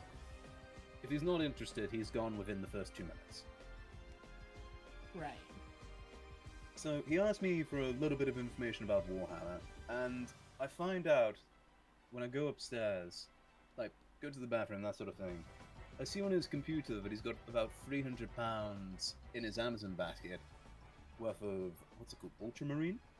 And Space Marines, yeah. Yeah, that's the one. Sorry about that. But yeah, Space Marine. What's one of the ones he's got? It's sort of Dreadnought in there, something like that. Yeah. Mm-hmm. But yeah, but I am interested in getting into Warhammer one way or another. Just it's the notion of like how much starter kits are, how expensive all of it is, the notion of painting a lot of it yourself when compared to like Dungeons and Dragons. Like ideally, you just need imagination. Oh yeah. And some dice. But imagination, a few dice, and then maybe if you're feeling fancy, use D&D Beyond and roll 20. Yeah. Yeah, I definitely sympathize with you on that. Yeah. Do you like the lore of Warhammer though? From what I have read online, do you feel like something that is underutilized and something that I was pretty happy to see when I was a couple of years ago was adapting Warhammer into an Amazon Prime series? Yeah. I think it seems like they're bringing on people that like give a shit about. Oh yeah. About the series, so that is promising at the very least. Yeah, I mean, I heard that, what is it called? Henry Cavill? Yep. Isn't he getting in on it? Yeah. I heard that he's getting in on it and probably going to be playing a role one way or another, since the guy knows how to act. He did an amazing job on The Witcher. Yeah. Give him credit where it's due on Superman. However, I do have my opinions on that particular iteration on Superman. I feel like that's more of a director issue than like a actor issue. The actor did the best with what he could, but the dark and grittiness to that take on Superman, it's nice, but it's not Superman. Yeah. Do you know the story behind the funny story about Superman in the Justice League movie? No.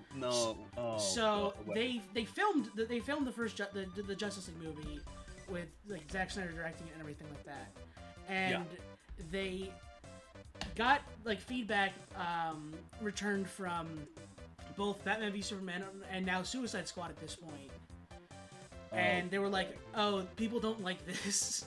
This is too dark and gritty, and nobody wants to like watch this." So they got Joss Whedon. Mm-hmm. Just changing directors. Yeah, so that they were like, all right, we need to get Joss Whedon in on this.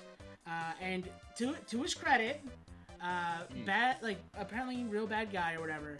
But to his credit, he did write one or two like good scenes that he is good at writing. That like kind of humanize the characters. Like there's a scene where like Batman is like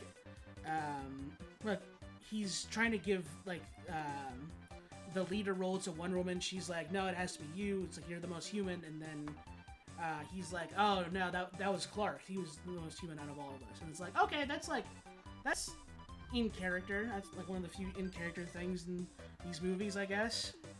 Yeah. And but yeah, since they had to do reshoots, unfortunately, Henry Cavill was shooting for Mission Impossible. Oh yeah, for the 4 or 5. mustache. Yeah, and I think Warner Brothers they were like, hey, look, we will put up the money, more money than has been ever been spent to give Henry Cavill a mustache like the one he currently has for this movie, and the company that was filming Mission Impossible was like, no, it says in his contract he has to have the mustache, so that like Warner Brothers had to fucking like digitally remove his mustache, and it looks like shit. Yeah. Oh god, I remember that one. Yeah. Like, don't get me wrong, like, Justice League wasn't terrible. Do you feel that there was a lot of wasted potential though? Especially with Ben Affleck's Batman. Yeah. Since when it came to his, what's it called? When it came to like physique, this was probably the closest we had to a real life version of Batman. Yeah, he could embody that sort of like old grizzled Bruce Wayne. Oh yeah. Like, so well. And again, what's the name of the guy who's? Hang on. Isn't Jensen Ackles playing Batman at some point? He has voiced Batman in a couple of things. Ah. Yeah. My apologies. I mean, he was a bit of a fan casting for me personally. Like, I thought I heard online that he was going to be playing the Caped Crusader himself, but hey, I mean, either him or what's his name who was playing him in The Batman? Robert Pattinson. Yeah, that's it. Cedric Diggory himself. But yeah. Oh goodness. But yeah, sorry. Oh shit, we were talking about Warhammer. My apologies. I mean, you didn't have too much to say about Warhammer, so like it's fine to pivot. Yep. Sorry about that. But, yeah. Yeah. What was your next question? You said you had some British, what was it called? Quickfires? Yeah. Next. I guess this is more like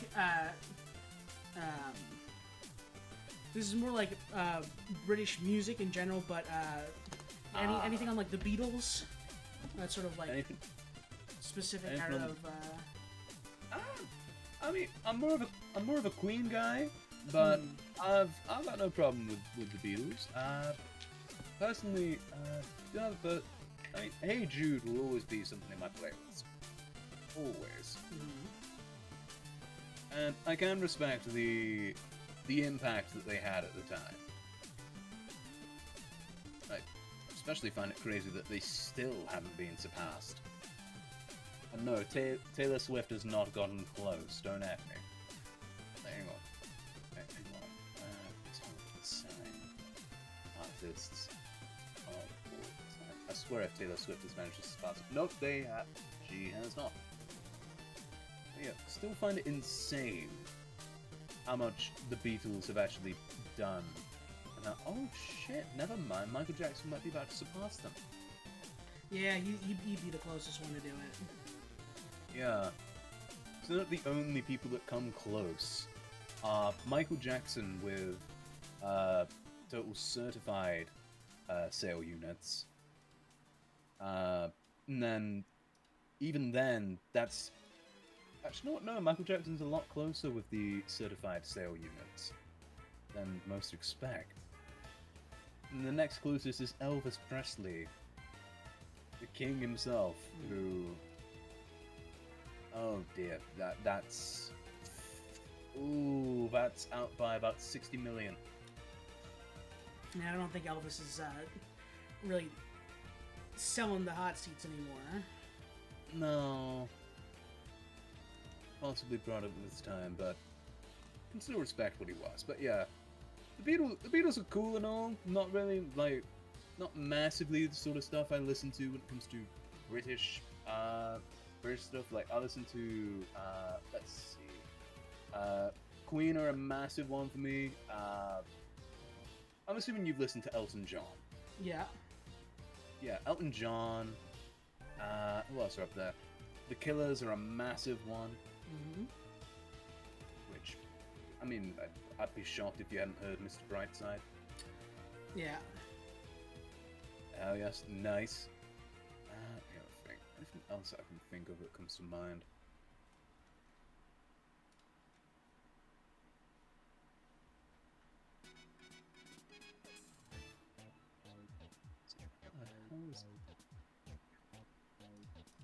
I mean, Oasis. Ooh, Oasis.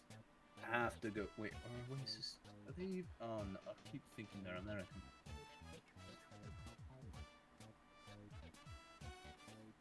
But yeah, Oasis. Who else up there? Bon Jovi. I'm probably just saying names at this point. Oh yeah, can respect what the Beatles were there. Mm. Even though some of them are still kicking. Yep. They probably, like, in terms of just, like, I'd say they're probably my favorite music group. I think MJ is probably my favorite music, like, performer. Oh, I see you. Yeah, but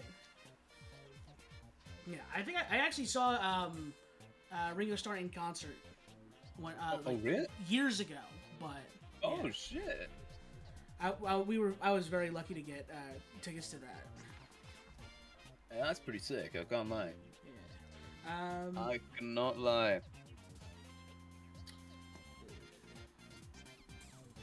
And then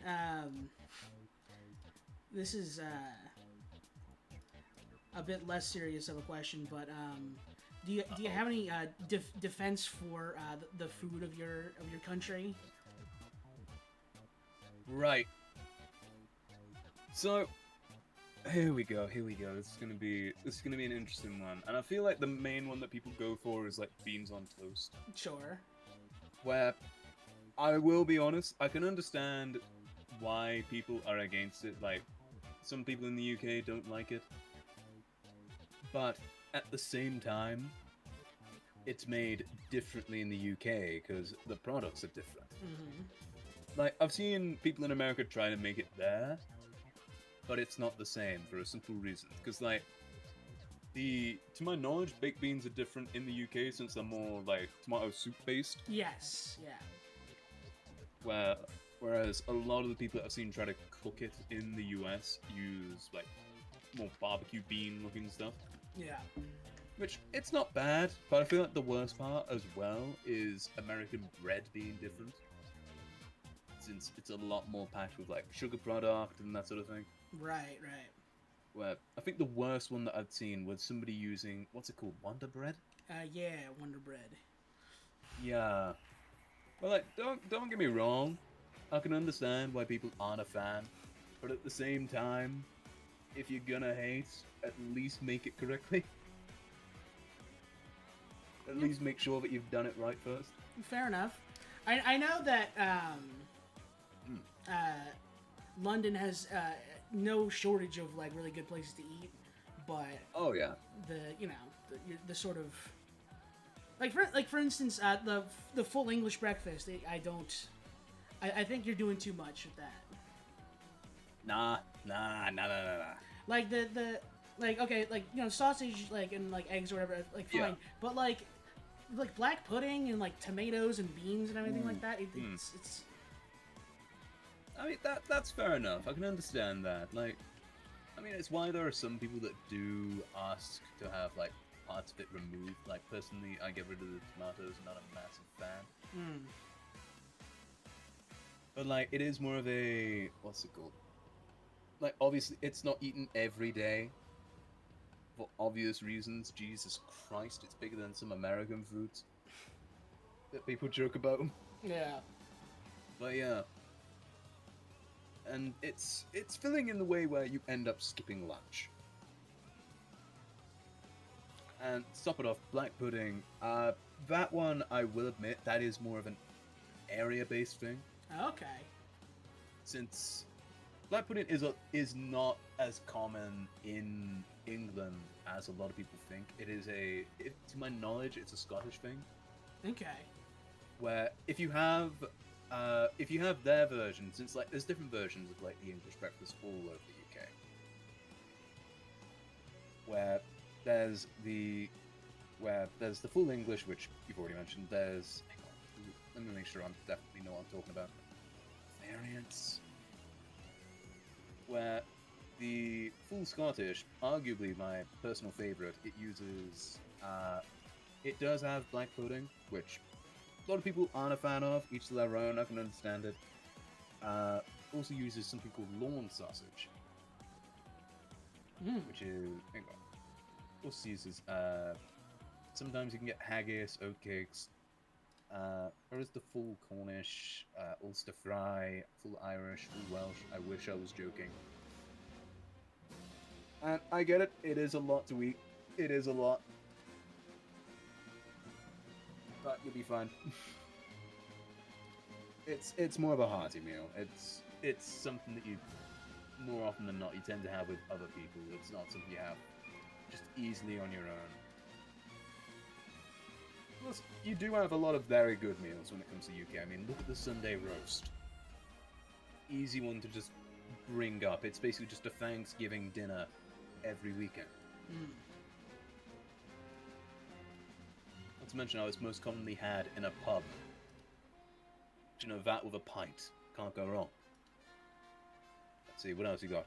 Shepherd's pie. Easy one. Admittedly, not the most appealing looking, but considering what it is, it's one of those things you can't knock until you try. Sure. I suppose in the end, what I'm trying to say in finale, I can understand that there's some foods that people are just objectively not gonna like say for example like casu marzu from where's it called in Italy? Which, search it up, it's the most rancid food I've ever seen. Or like certain toppings on pizza and that sort of thing. But with a majority of like British cuisine, it's one of those things you have to make sure that you actually try it correctly. Because there is a lot that is on the good end, and it turns out you don't like it, fair enough. But if you're just judging it because it looks weird, you look weird. No. Especially considering, what's it called? You ever seen trifle?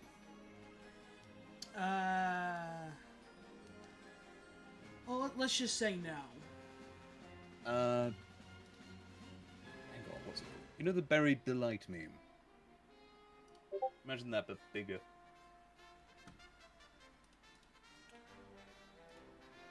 Oh, yeah, okay. Yeah.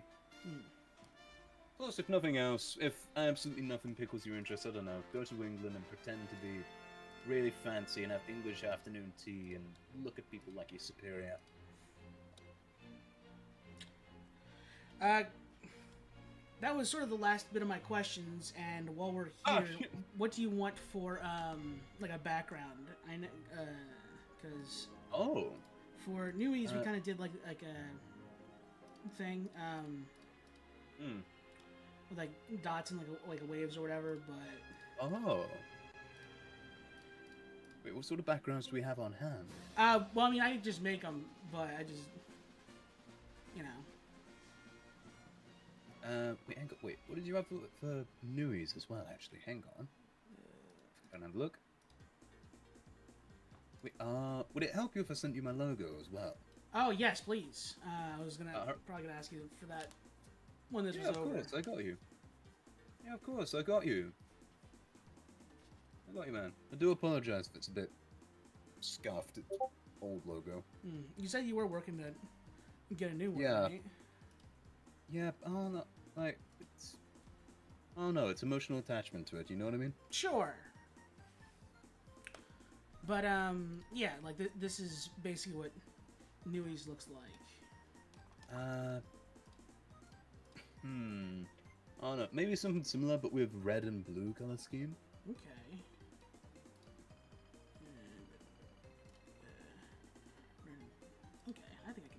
think I can do this. And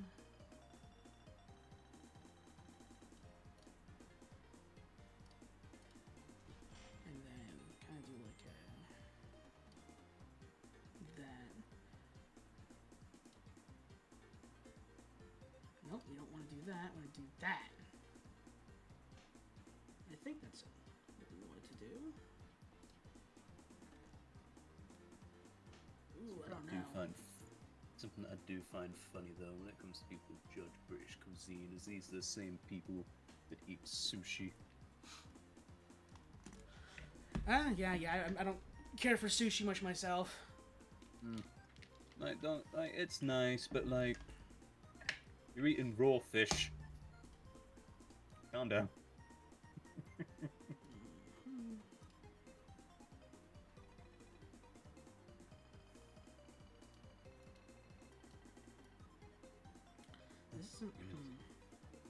I'm using screen tones, which is like a visual effect you can do to like do stupid junk like this. And okay. Oh, is there anything else that I can do to help? Or are you alright? I think I'm good on that. Do you have any questions for me? Shit, let me have a think. What got... You know what? This is probably a question that you've asked me already, but what got you into streaming?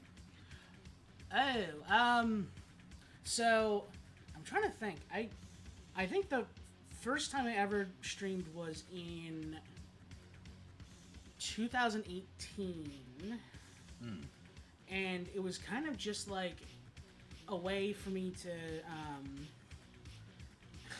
this was the kind of mindset I was in. You know, a way for me to like put some kind of like purpose to my like when I was drawing. Yeah. So I would I would just like stream whenever I would like do art. And okay.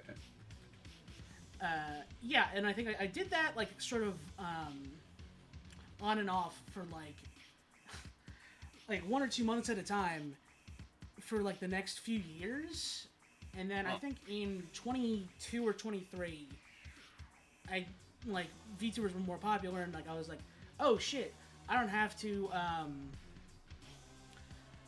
like use Facecam or anything for this. This is like way better. Because, like, obviously when I'm, like, looking down at a tablet, like, there's not really any point to having Facecam for that. Yeah. And for some of the YouTube videos I was making, I kind of, I was already, like, using those sort of... essentially, it was just a PNG tuber, but, yeah. It was kind of just, like, the... whatever, like 2000 and like the 2010s, like Avatar thing that they did back then. Oh, I imagine back then it would just be like an image or something like that, right? Yeah, I made like a few, and I kind of like would change them out based on like what I was talking about at the time. Yeah. And so I was like, oh shit, I can just like have a character or whatever, and then I, again, with the same pattern of, like, I stream, like, 1-2 months, like, at a time, and then I kind of just stop. Like, I mean, like you were saying with the, people sticking around for, like, being consistent or whatever. Oh, yeah. Let's see. What else do I have back? You know what? We met through, Astral Enclave, the Astral Conclave. But were there any groups that you were in prior? No. I applied to a few before that. But, no, nothing that I was ever in. Okay. Alright. I mean, fair enough. I was in a couple of groups before finally reaching Astral Conclave, some of which I ended up leaving due to... Because there was one group that I still hold quite dear to my heart called Sway, which was a esports group. Where basically for about 2 hours a week, at least, I'd stream on their main channel, just provide a little bit, and ended up having to leave due to time disagreements since I was moving apartments, and since I was going to a new area, I was unfortunately not able to stream at agreed times or at decent times that they would need. Right. But no, I mean, still in touch with the guys over there, and it's all a bit of fun. At the end of the day, but I like to think I grew a little bit from it. Mentally, not physically, obviously. But in the end, it's all a bit of fun. What else do we have? Other questions that I have that come to mind immediately. You know what? It's a bit of an odd one, but do you have any go-to stream snacks? Specific ones, no. It's just sort of whatever I have at the time. Like, for instance, right now I have a jar of like M&Ms that I've been kind of picking out of. Yeah. But yeah, no, nothing like specific for when I'm streaming. Okay. Wait, and what about the drinks? Because like I know that loads of people use like hydrate redeems and that sort of thing. I just do water. I can't like. I'm a water drinking gamer. Ooh. That's kind of my surprise. stance. I'm surprised by that. I mean, too many nowadays are trying to promote like what's called gamer subs.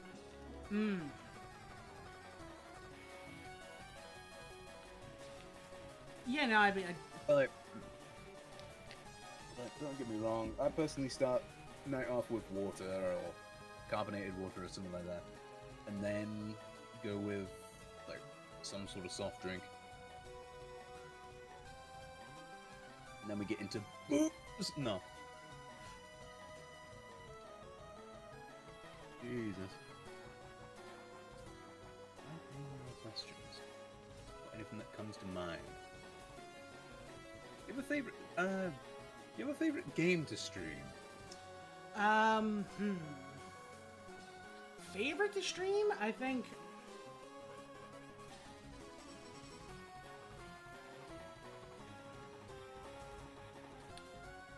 The most enjoyment I've gotten out of a game to stream was been Dragon Quest XI, but I think the one if I only had to stream one game forever, it would probably be Monster Hunter Wilds.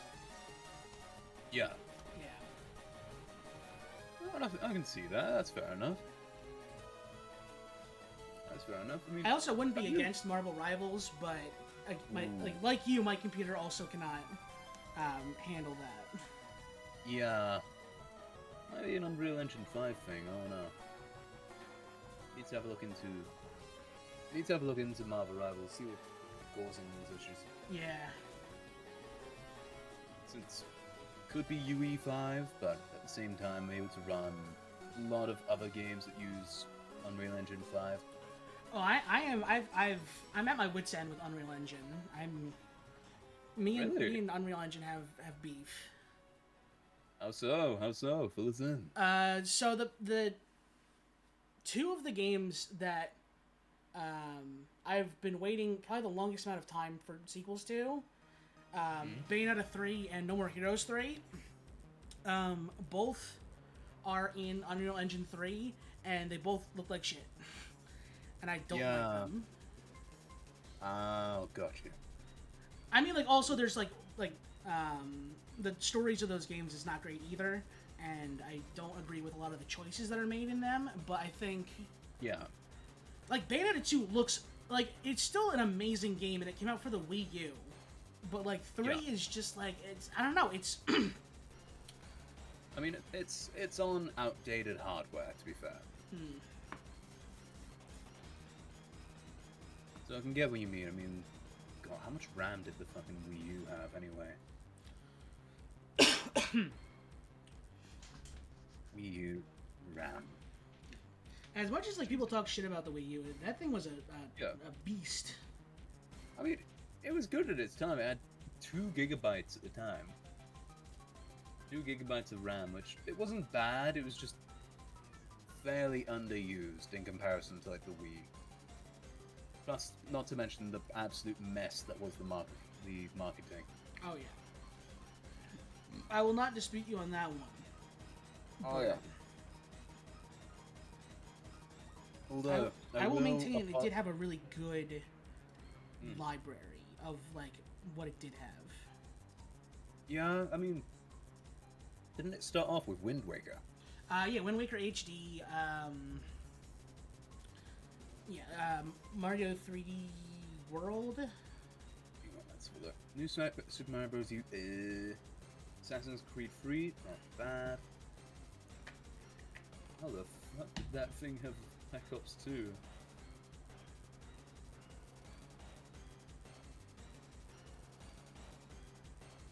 But like, it wasn't a bad library. There were a lot of hits. There were a lot of misses. Like, Super Mario Bros. U wasn't terrible. But like, the new Super Mario Bros. Franchise by then looked very samey. Yeah. You know what I mean? Like Nintendo's always talking about how we don't want to repeat like what we've been doing, but also they do that too. Yeah. Like, come on, guys. I mean, Super Mario Bros. Wonder arguably falls into the same sort of category. Very arguably. But yeah, Wii U, it wasn't terrible. I do want to apologize to anyone who was in the States because the UK had a few of the adverts that we got, that you Americans got, and Jesus Christ, it sucked. It sucked for us, so I can only imagine how much worse it was over in the New World, as one may say.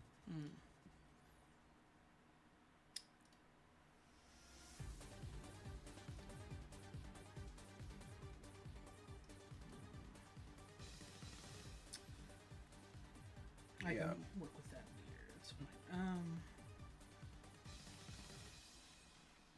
What else is there? Hang on, let me have a thing. You said you were a Nintendo kid, right? Yeah. Did you have a favorite game Hang on, what was your favorite game growing up? Favorite game growing up? And do you think that it is something that you would play on stream?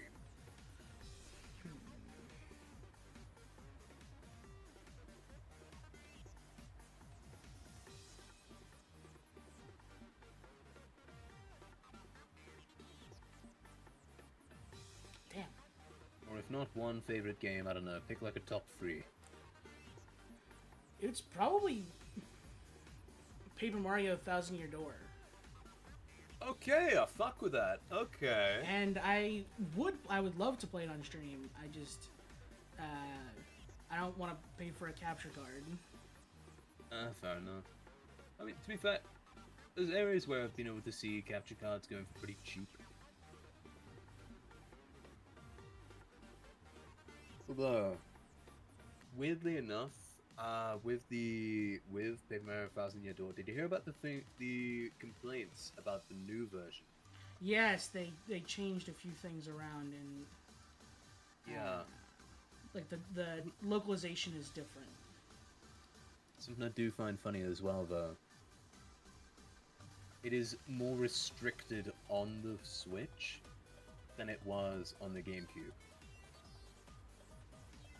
Oh. Since the Switch, it tends to have a hard limit of about 30 FPS. When the GameCube ran it pretty consistently at 60.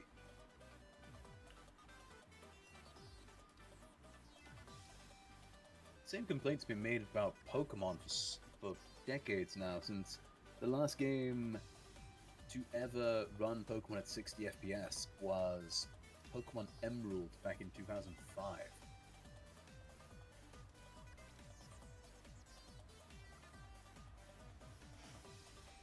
Which really goes to show how underpowered some of Nintendo's consoles are.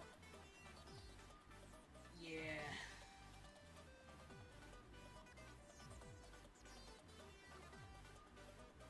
I mean, no, don't take me down, Nintendo. Love you.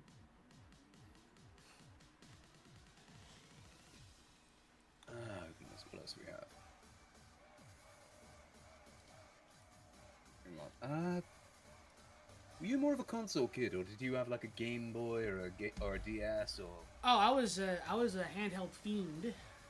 Oh, fair enough. Yeah, the I first got. like video game thing I ever had was it was a Game Boy Advance that was a Target branded Game Boy Advance. Like it was the Target like red all over, and it had like the name and logo like right on the bottom of it. Fucking hell, man. Fucking hell. And it was the wide one. It wasn't even the SP. Hang on, what was the one I had? I mean, I had a Game Boy SP for a while when I was a kid. Hang on, SP. Like I got an SP as a hand-me-down from my brother. Mm-hmm. It's it was the normal silver one, but it had like these. What was the one with the black? There it is, the tribal one. Ah, yeah, oh yeah. Mm-hmm. Yeah, I had one of those for a bit, and then shortly after, my mother brought up a Nintendo DS. One of the first games I ever got to play on the thing was Final Fantasy 1 and 2, Oh, okay. which wasn't bad. What else did we have? I mean, not to mention some of the mad handheld games that was carrying Nintendo when the Wii wasn't doing too good. When the Wii U came out. It's like, oh god. So I'm assuming you saw one of the craziest Nintendo release decisions made in recent years. Elaborate. So, Switch comes out in 2017, right? Mm-hmm. And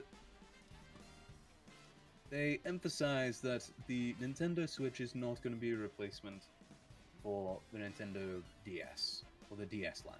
Yeah. And they double down.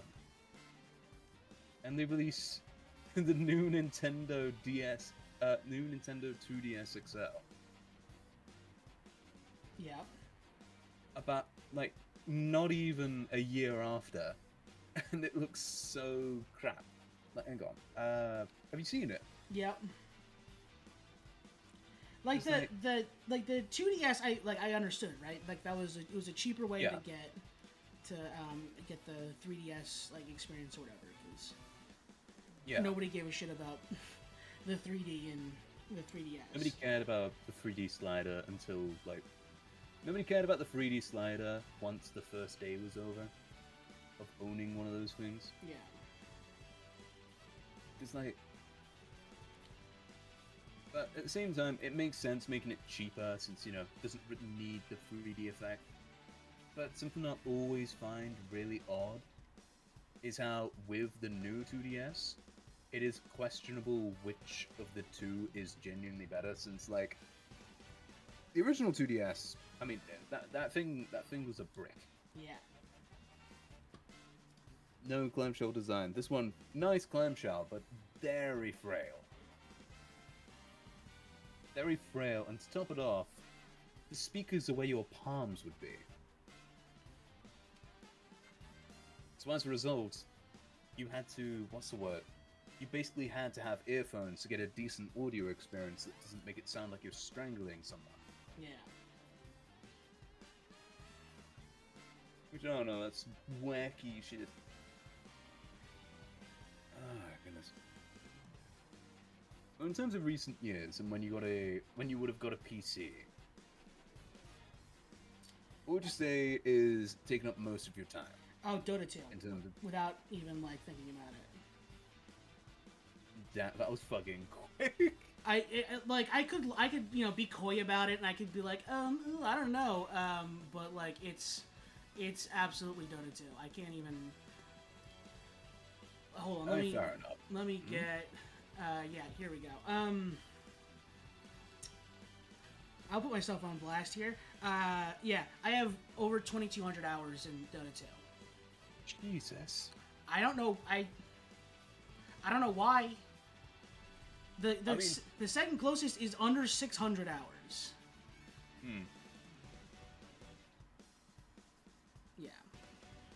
Well, goddamn. I Fair enough. Fair enough. I don't. This isn't like pride or anything of like me saying this. I feel like it very much It's your like shame about it, but it's your badge of shame. I can't hide from it.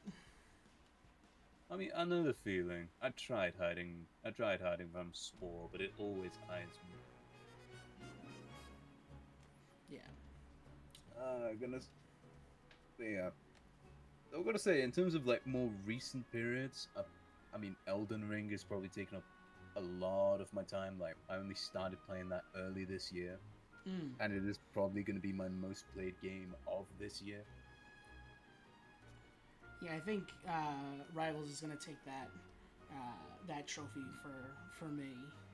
Oh, really? Yeah. Wait, have you played with what's it called, Ultron?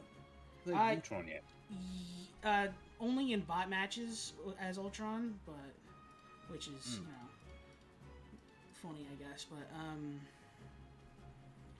yeah, no, just he's interesting.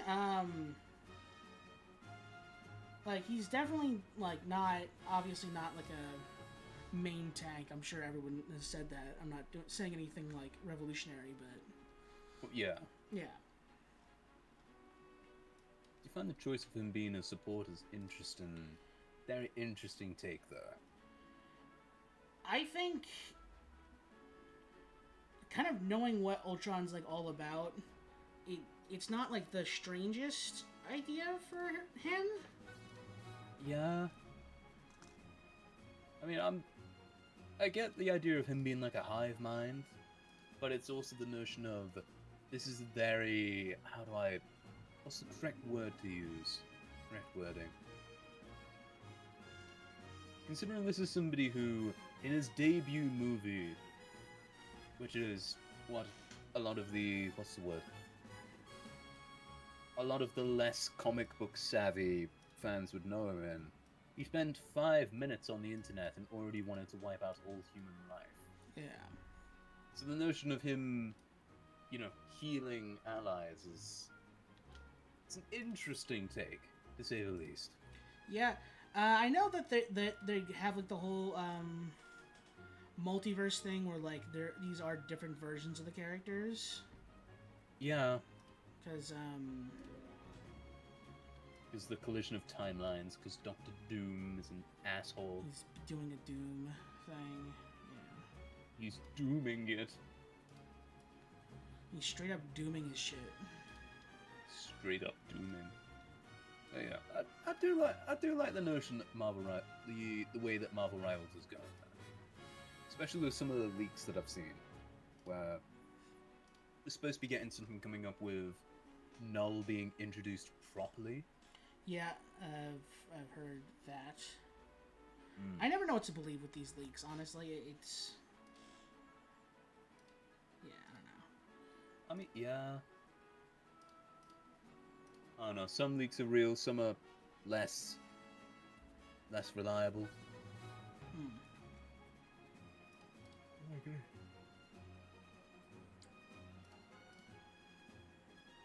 Yeah, hang on. Have you heard about the what was it called? Did you see one of the tweets from James Gunn there? In reference to what? In reference to Marvel Rivals, saying that they would not be opposed to the idea of making one using DC. DC Rivals. I mean, I think it definitely could work, though. I think it could work, but it's already like Marvel already has it pretty established. Yeah, like Genie's out of that bottle already. I think you're not getting that back. I mean, yeah. I mean, one of the big reasons why I would personally consider like going into DC Rivals, if that were to become a thing, would be purely because of the Be purely because of the aspect of, since James Gunn is pretty buddy-buddy with Kevin Feige, I would not be surprised if any sort of sequel to Marvel Rivals or DC Rivals ends up just being a crossover. Yeah, I mean, like that. I think that would be probably the best case scenario. Mm. and I would definitely not be opposed to that.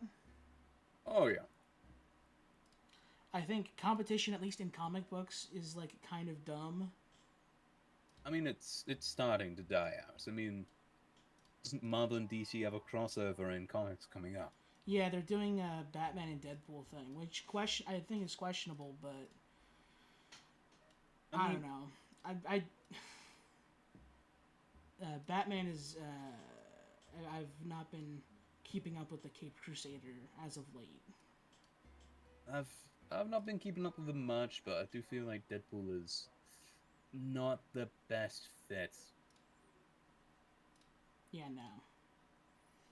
I mean, you could go with Moon Knight, maybe, but I feel like Moon Knight is a little bit too sporadic. Yeah, for sure.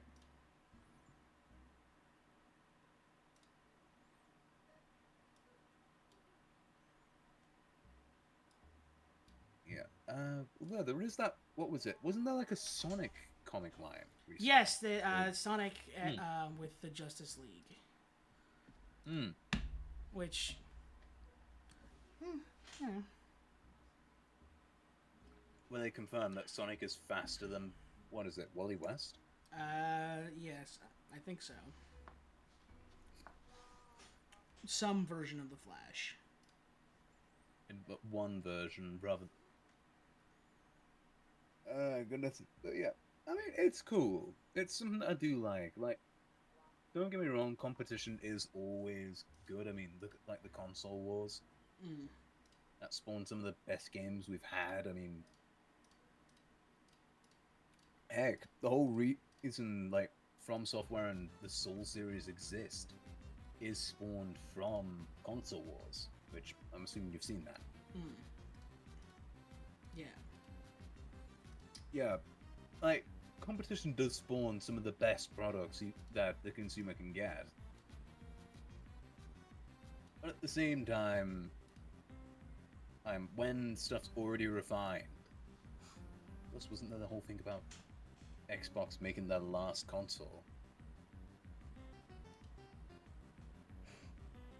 Yeah. I like honestly the fucking balls on Microsoft for like thinking that their whole strategy of like just acquiring shit is just like working for them.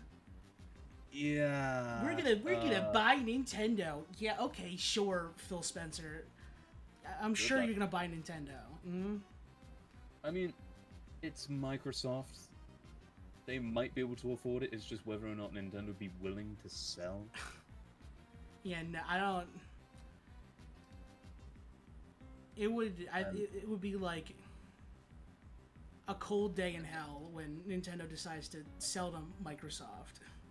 oh yeah. Which, like, don't get me wrong, Microsoft are making some pretty decent games. Well, they're publishing decent games. I mean, look at fucking. Let me actually go on Game Pass real quick. I mean, look at Doom: The Dark Ages. Look at Oblivion. Uh, Tony Hawk's Pro Skater, Obscure Expedition 33. Hmm. Like, they've got some good titles, and I would argue some of which better than what Nintendo's been publishing recently. Since shit, what was the last Nintendo game I've even bought? I think it was the RPG remake, and even then I've not finished it.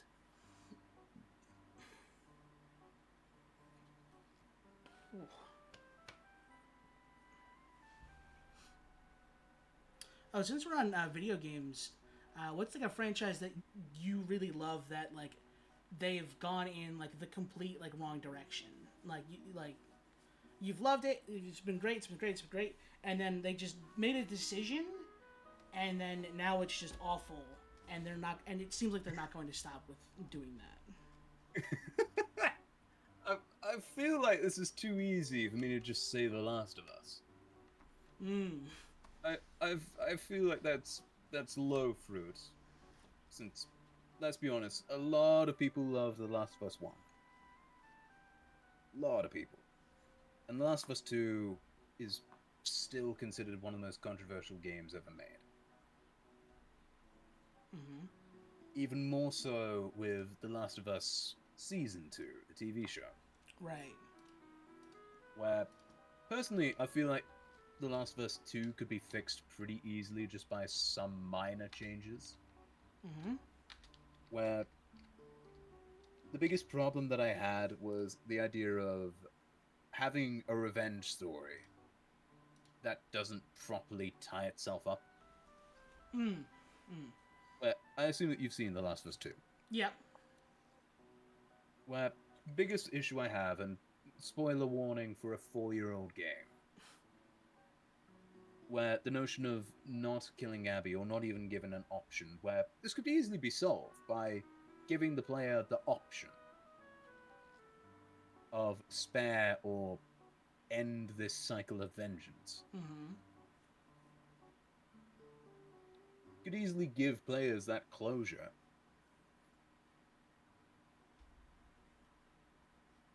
Especially with, oh god, especially with something like The Last of Us. I mean, there's a few other tidbits that I do have problems with, like how fresh some things look with graffiti and that sort of thing.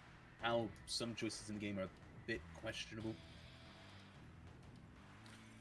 Yeah, I know I've heard a lot of stuff about cognitive dissonance with like, you know, they try to make you feel bad for like killing people, but like they put so much work into it. Oh yeah. I mean, something else that there is an issue with is the notion of. I mean, it does link back to Joel, where pretty early in the game, Joel gets killed off in a very brutal fashion. And by a character that you don't really know, you're not going to be too fond of. She wasn't really a major player in the first game. And then you have to play for this character for another 10 hours. Yeah, yeah. That makes no sense to me. And chances are this is a dead franchise as well. I would be shocked if they make another game. Right. So there is not really another direction they can steer in. Like, I was hoping that the Last of Us TV show would at least, you know, redeem it, but I would argue that they make it worse, since at least in The Last of Us 2, Ellie wasn't, you know, only capable of showing 2 facial emotions. Right. But yeah, are there any other games I can think of that fit a similar sort of bill?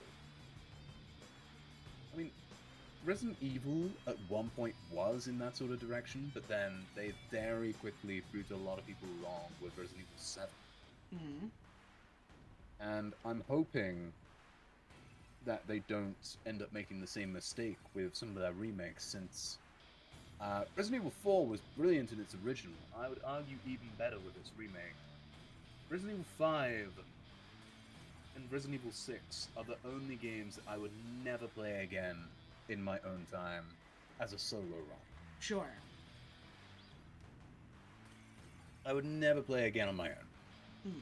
Because those things, like Resident Evil 6, you have 4 different campaigns. And in order to understand the story properly, you need to play all of them. I'm not just talking like, you know, read little textbooks and stuff like that, but also understand how the hell X person got to Y location. Right. Because there were points where I was playing the Leon campaign, and it just seemed like Chris Redfield pops up out of nowhere, and Ada Wong is somehow somewhere where she wasn't before. And the only way that you would know is by playing their campaign. And the biggest issue is that you cannot do multiple campaigns at the same time. Right. So you have to go through, in my case, you have to go through the Leon campaign, which to my knowledge is supposed to be the best campaign of the bunch. Because Chris's feels like a beat-em-up, rather than a story. Mm-hmm. For the first 2 hours. Which, not the most fun. If I want to play a beat-em-up, I'd just do something like God of War. Yeah. But yeah, as a result, Resident Evil 6 and Resident Evil 5. Resident Evil 5 less so, because that's at least a decent story that wraps itself up pretty well. They're games that I worry about that Capcom are going to go in a wrong direction. But who knows, they've been hitting pretty well recently, where their worst game was Resident Evil 3 Remake. And that wasn't a bad game, I just have problems with Jill. Right, okay. Since... I'm assuming you've played Resident Evil 3. Yep. Like, it's just how she's a lot more... She's a lot less of what she used to be. Where in Resident Evil 1, in Resident Evil 5, when she's under control of herself, she's shown to be a much more caring individual. She's a lot more cautious of others. In ways, there are some that go as far as describing her as motherly. Mm-hmm. While in Resident Evil 3, she's a lot more brash, abrasive, aggressive. She, like, cursing like a sailor. Right. Like, it's a very different take on the character. Especially if the original Resident Evil remake is what's canon to the timeline. Like, it's a very quick switch of character. Other than that, the only complaint I'd really have with it is that the game's a bit too short. There's a lot of content that's cut off. And seeing that that is the worst that they currently have in their remake lineup, they're not doing too bad. Not doing too bad. Yeah. But just worrying about where they could be going, you know? Sure. My answer for this question is very simple, and that's the Disgaea franchise, because they took... I don't know how much you know about Disgaea. It's... afraid not. Fairly niche, I understand. So let's see if I can find... Okay, here we go. So they had, like, kind of the perfect setup for, like, the way that things looked, I guess, is the best way to describe it. Like, okay, so here, let me find...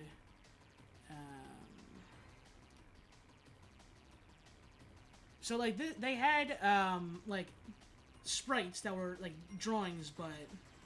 Like the characters look like this, right? Yeah.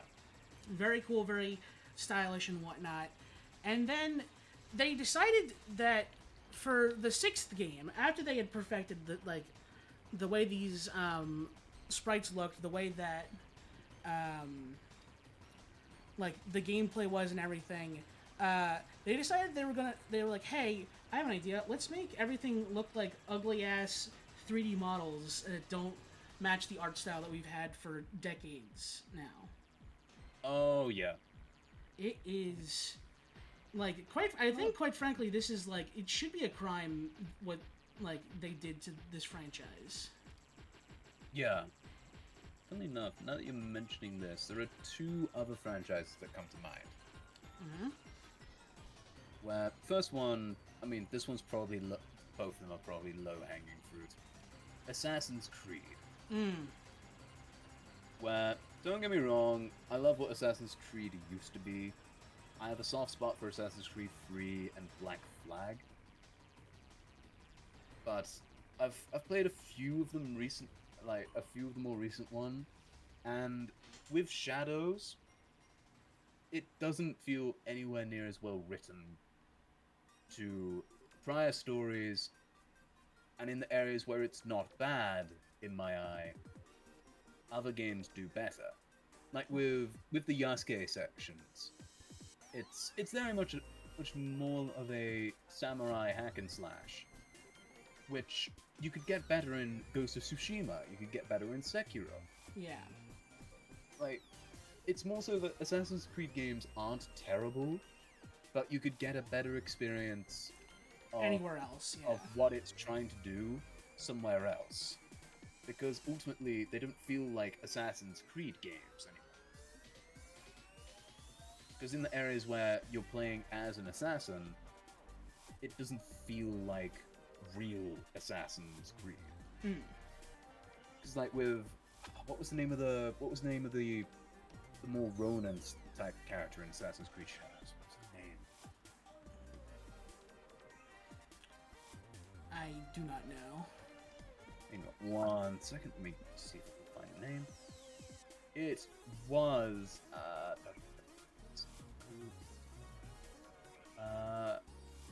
Nawe, I think her name is Nawe. Where, don't get me wrong, female shinobi, it's a very cool idea. It can be done very well if done correctly. However, with the way that it is done, with the notion of this being a fairly small character who's like flipping people over that are 2 to 3 times her size, with her getting punched and seemingly not getting thrown back that too far, like there's part of it that doesn't make a massive amount of sense, and I get it, it's a game, but Yeah, but it just feels very off. And then the other game series I've got in mind is Pokemon,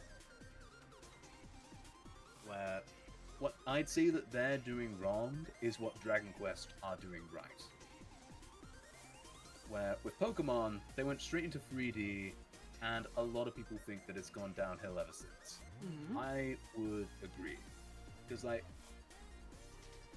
there are some 3D games which are very good. Like, I love Pokemon Ultra Moon and Ultra Sun. But with the experience that I've had with games like Pokemon Emerald, Fire Red, Platinum, Heart Gold, Soul Silver, Black and White, I've just named the main ones that are pixelated.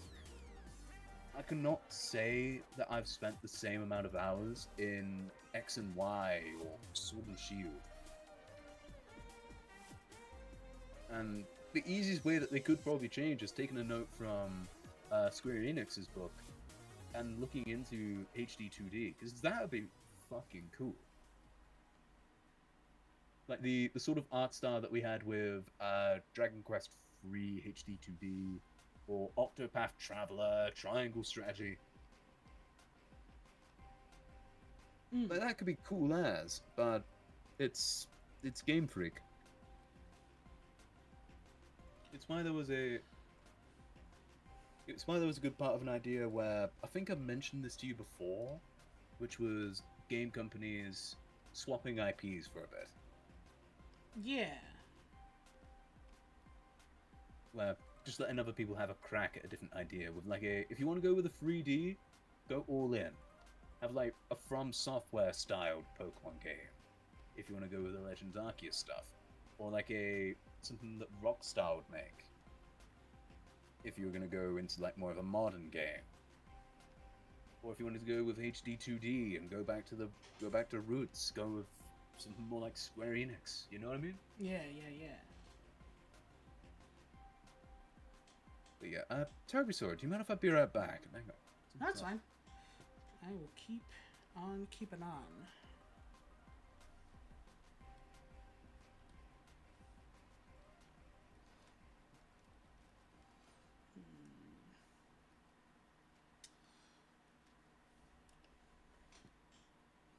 Probably should figure out whether or not I want to, what kind of pose I want to do.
I am not looking forward to doing this top, that's for sure.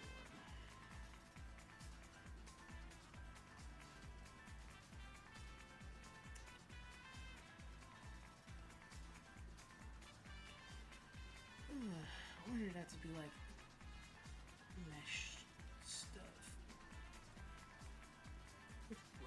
pose. Come on. Come on, Andromeda. What are you doing to me? Ay. I could probably like take a pattern from this if I wanted to. Probably wouldn't be that difficult.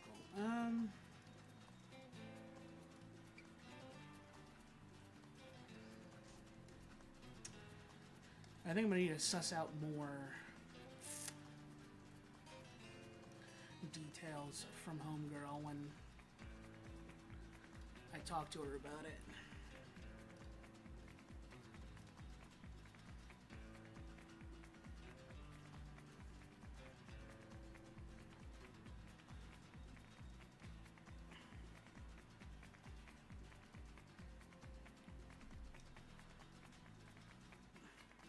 Also about the pose too, I have no idea what to do for the pose. Ugh. Okay.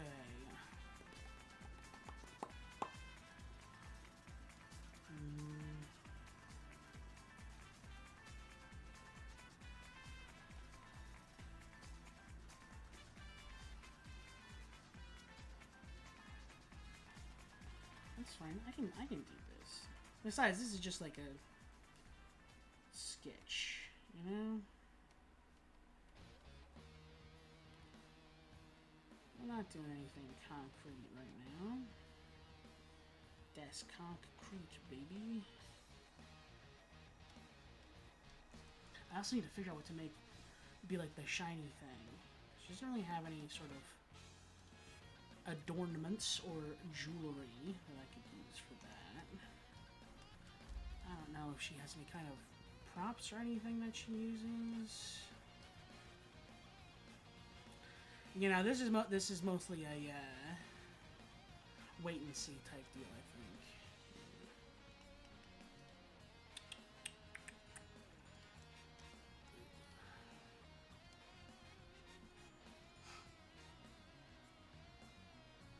I also need to work out when I'm going to be able to get everyone else to do this.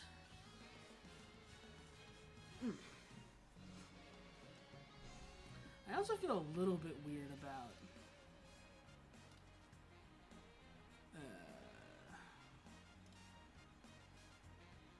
not to like, what's the right word for it? I don't want it to seem like I'm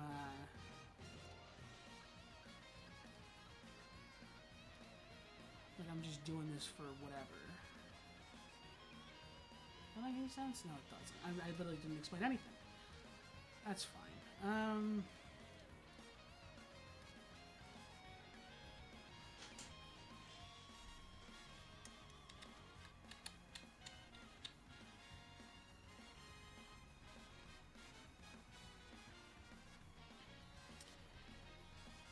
I could probably just like screenshot this and be like, huh?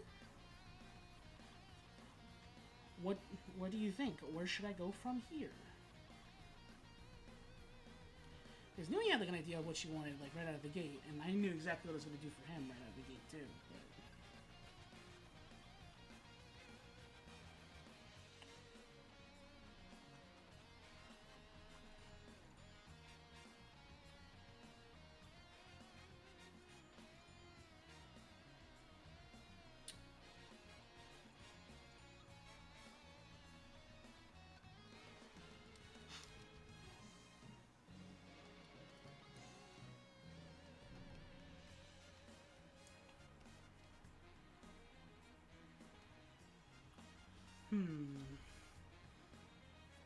so she has the two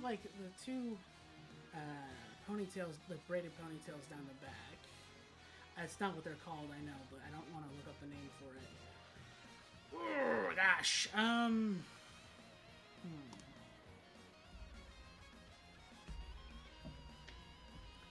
I was thinking of doing like a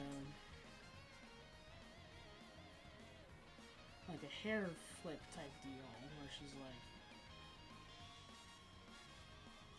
going like that, and then her hair is going like whoosh, and then that could like fill up like space on the screen or whatever for the thing.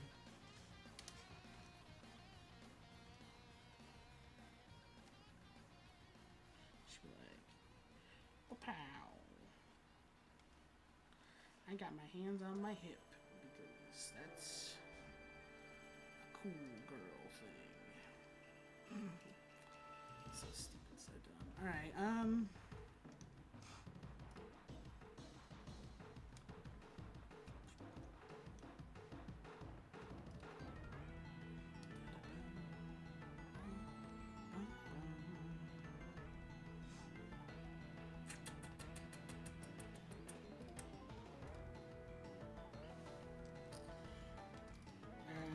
Probably should rename this folder to Brit. Put these two layers in the folder named Andromeda.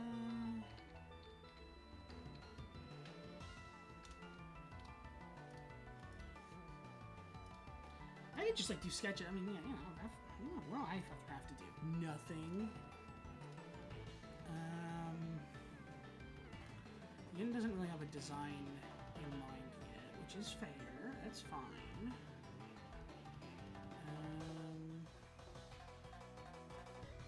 Maybe Mochi or Coven would want to do something. I also have to try and figure out when I can get Pisky to agree to do something. What about Ren?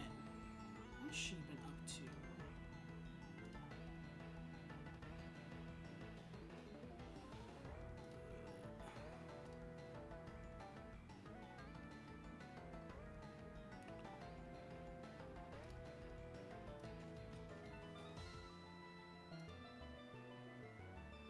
Last stream 2 months ago. I remember she said she was getting like a model or something recently.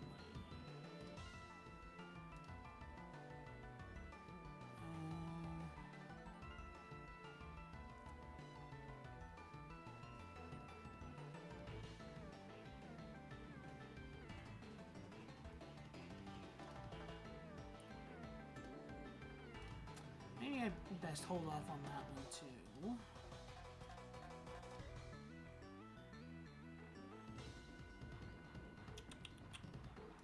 Yeah, fuck it. Why not Coven? Why not Coven? I say.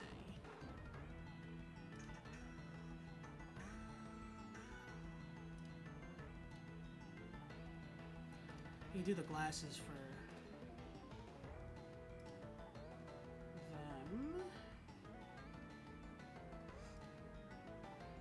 That's not a bad idea.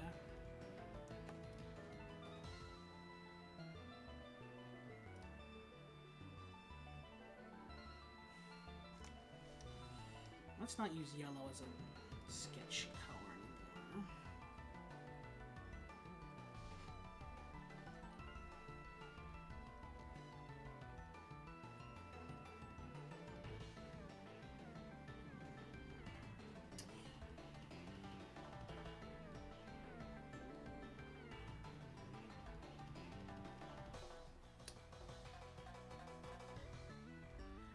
Now hold on.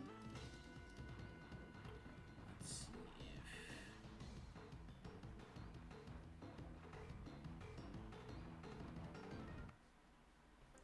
if... Don't be sorry about that. No, it's fine. Have I missed anything? Hmm? Have I missed anything? No. Ah. We just can kind of Alright. sketching now. Alright. Do apologise, smelled gas and there's one flatmate we can't trust in the kitchen. Yeah, I feel that. Ah, goodness. Oh, God. I still need to work out the... Oh, sorry, go on. I still need to work out the actual, like, animation bit of this whole thing. That is what prompted this whole deal, which is, like, getting the, getting, like, this to, like, show up as, like, the screen part of it. Yeah. Wait, oh, I see you. Yeah. It shouldn't be too difficult, because, like, I'm pretty much just gonna trace the original one Yeah. and just like place it in different spots. Okay. Yeah. Yeah. You got any idea of who you're gonna, of what sort of character you're putting in there, or is it? I'm assuming it's gonna be your own OC. No, I'm doing this like making these for everyone. Ah. Yeah. Oh shit. Yep. Hmm. I already have something scheduled with Andromeda, not this weekend, but the weekend after. Hmm. And everyone else has been quiet about it, so I'll figure I'll probably just DM them and be like, Hmm. Yeah. I know that Coven is currently on. Well, she's currently on hiatus. Mochi, I'm sure Mochi would be open for it, but imagine that she's taking a few days off, considering she's just finished subathon. yeah. Let's see. I can try and get in touch with Rin. I see her around in my chat from time to time. Yeah. I was just looking, and it seems like she hasn't been incredibly active like recently, but Yeah. I think she's playing Overwatch right now, so that's something. I hope Velvet's doing okay. Andromeda brought her up earlier. I was like, yeah, I got a DM from Andromeda about that. Do hope the Velvet's all right. yeah. I haven't seen her in time.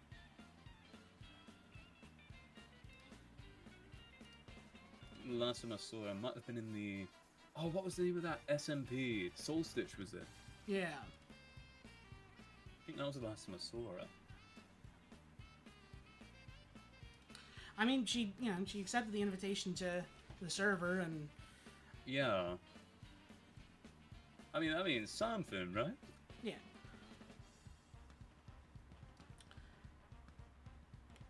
I also need to find a time to. I mean, I'll try to drop her a message. I'll drop her something. Yeah, I sent her an @ on the general of the server asking how she was, but No response yet. nothing yet. Oh dear. Well, that can only mean one thing. Yep. She's fallen and she can't get up. I was gonna say she's on a vision quest right now, but you're probably right about that. I've fallen and I can't get up. Okay.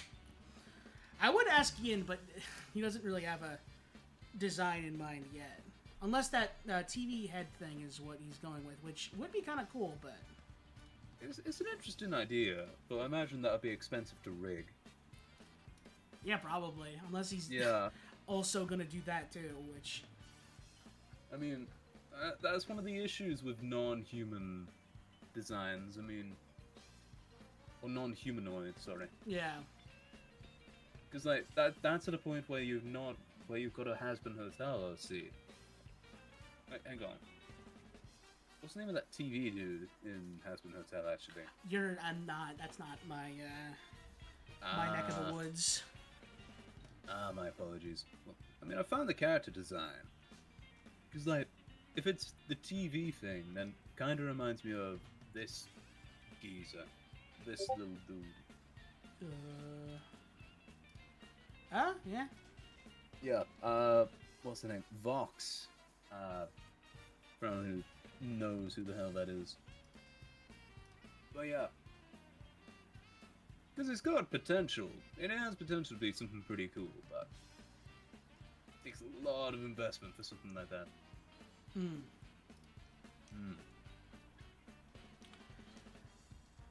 Yeah, I think it's probably going to be Mochi that's the next in line after Andromeda, but...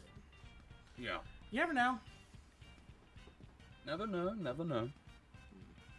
Let's see. I mean, unless you plan to get in touch with people outside the server.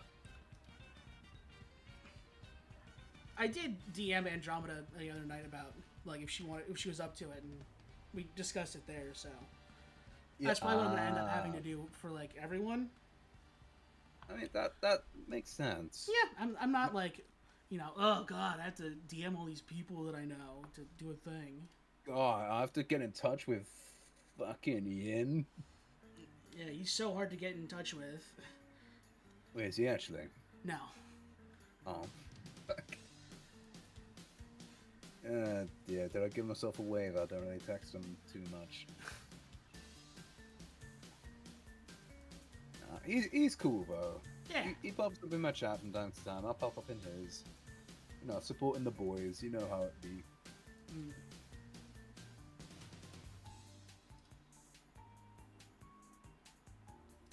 But yeah, hang on. Is there anyone that I haven't really? You know what? One odd question. Yeah. When you were in the conclave, was there anyone that you didn't really get in touch with that much from our gen? Our gen? No, Yeah. not really. Huh. It's like, what was the name of the? It's like, what was the name? Katalo? Cat? Yeah. Like, aside from me just dropping her a message saying hello, and then sending her a friend request, that was it. It seems like that she's just like in a much different time zone than the rest of us are. Something like that. Because like we like only barely managed to get in touch with Soul. Yeah. So it is pretty rough, but It's difficult. It is difficult for that sort of thing. No shade, of course. Like, sure, Katala's lovely, but just never got to know her. yeah.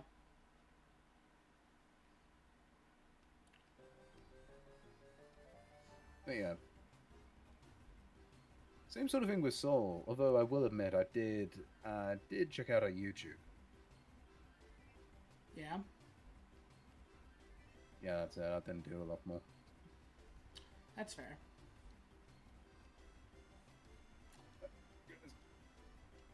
But yeah, do wish that I did a bit more with some of the others in the gen, since there was. Let me have a think. Who was in there? Who was in? Because like the biggest collabs that I think we had was like fucking, what was it called? It was in Repo when we actually had a full lobby, wasn't it? I think so. Either that or Gardic Phone, that first one. Oh shit! Yeah, you're right. You're right. Ah, goodness. Yeah. Yeah. One of the things I am tempted to do, though, personally, since another one of the issues with a lot of collabs is a case of, oh, I don't have that game or I'm not a fan of it, is have you heard of Archipelago? No, if not. It's the software, not the collective of islands. I figured. Okay. It's a software that basically ties games together, one way or another. Okay. Where think of it as like a multi-world / multi-game mod system, where through you achieving an achievement in, say, for example, Minecraft, that would open up a barrier for me to do something in Terraria. And thus me getting something in Terraria, it would open up possibilities for you in Minecraft. So through progressing in one game, you help somebody progress for another, and through them progressing, another person can progress in another. I just think that's really cool, since with the list of supported games that can, where each of them can tie together to another one way or another, I just think that's really fucking cool. Yeah, sure. Yeah. I also want to try out that one game, Guilty as Sock. Guilty as... Oh, I heard of that. Yeah. Guilty as Sock. I saw it on TikTok like a week or so ago. Hmm. And I really think it could be something fun, but... Yeah. Guilty as Sock. Ah, there it is. I'll add that to my wish list. That looks interesting. Yeah. Ooh, it's 10. It's 10%. Then again, it's only £5, but it is 10% off.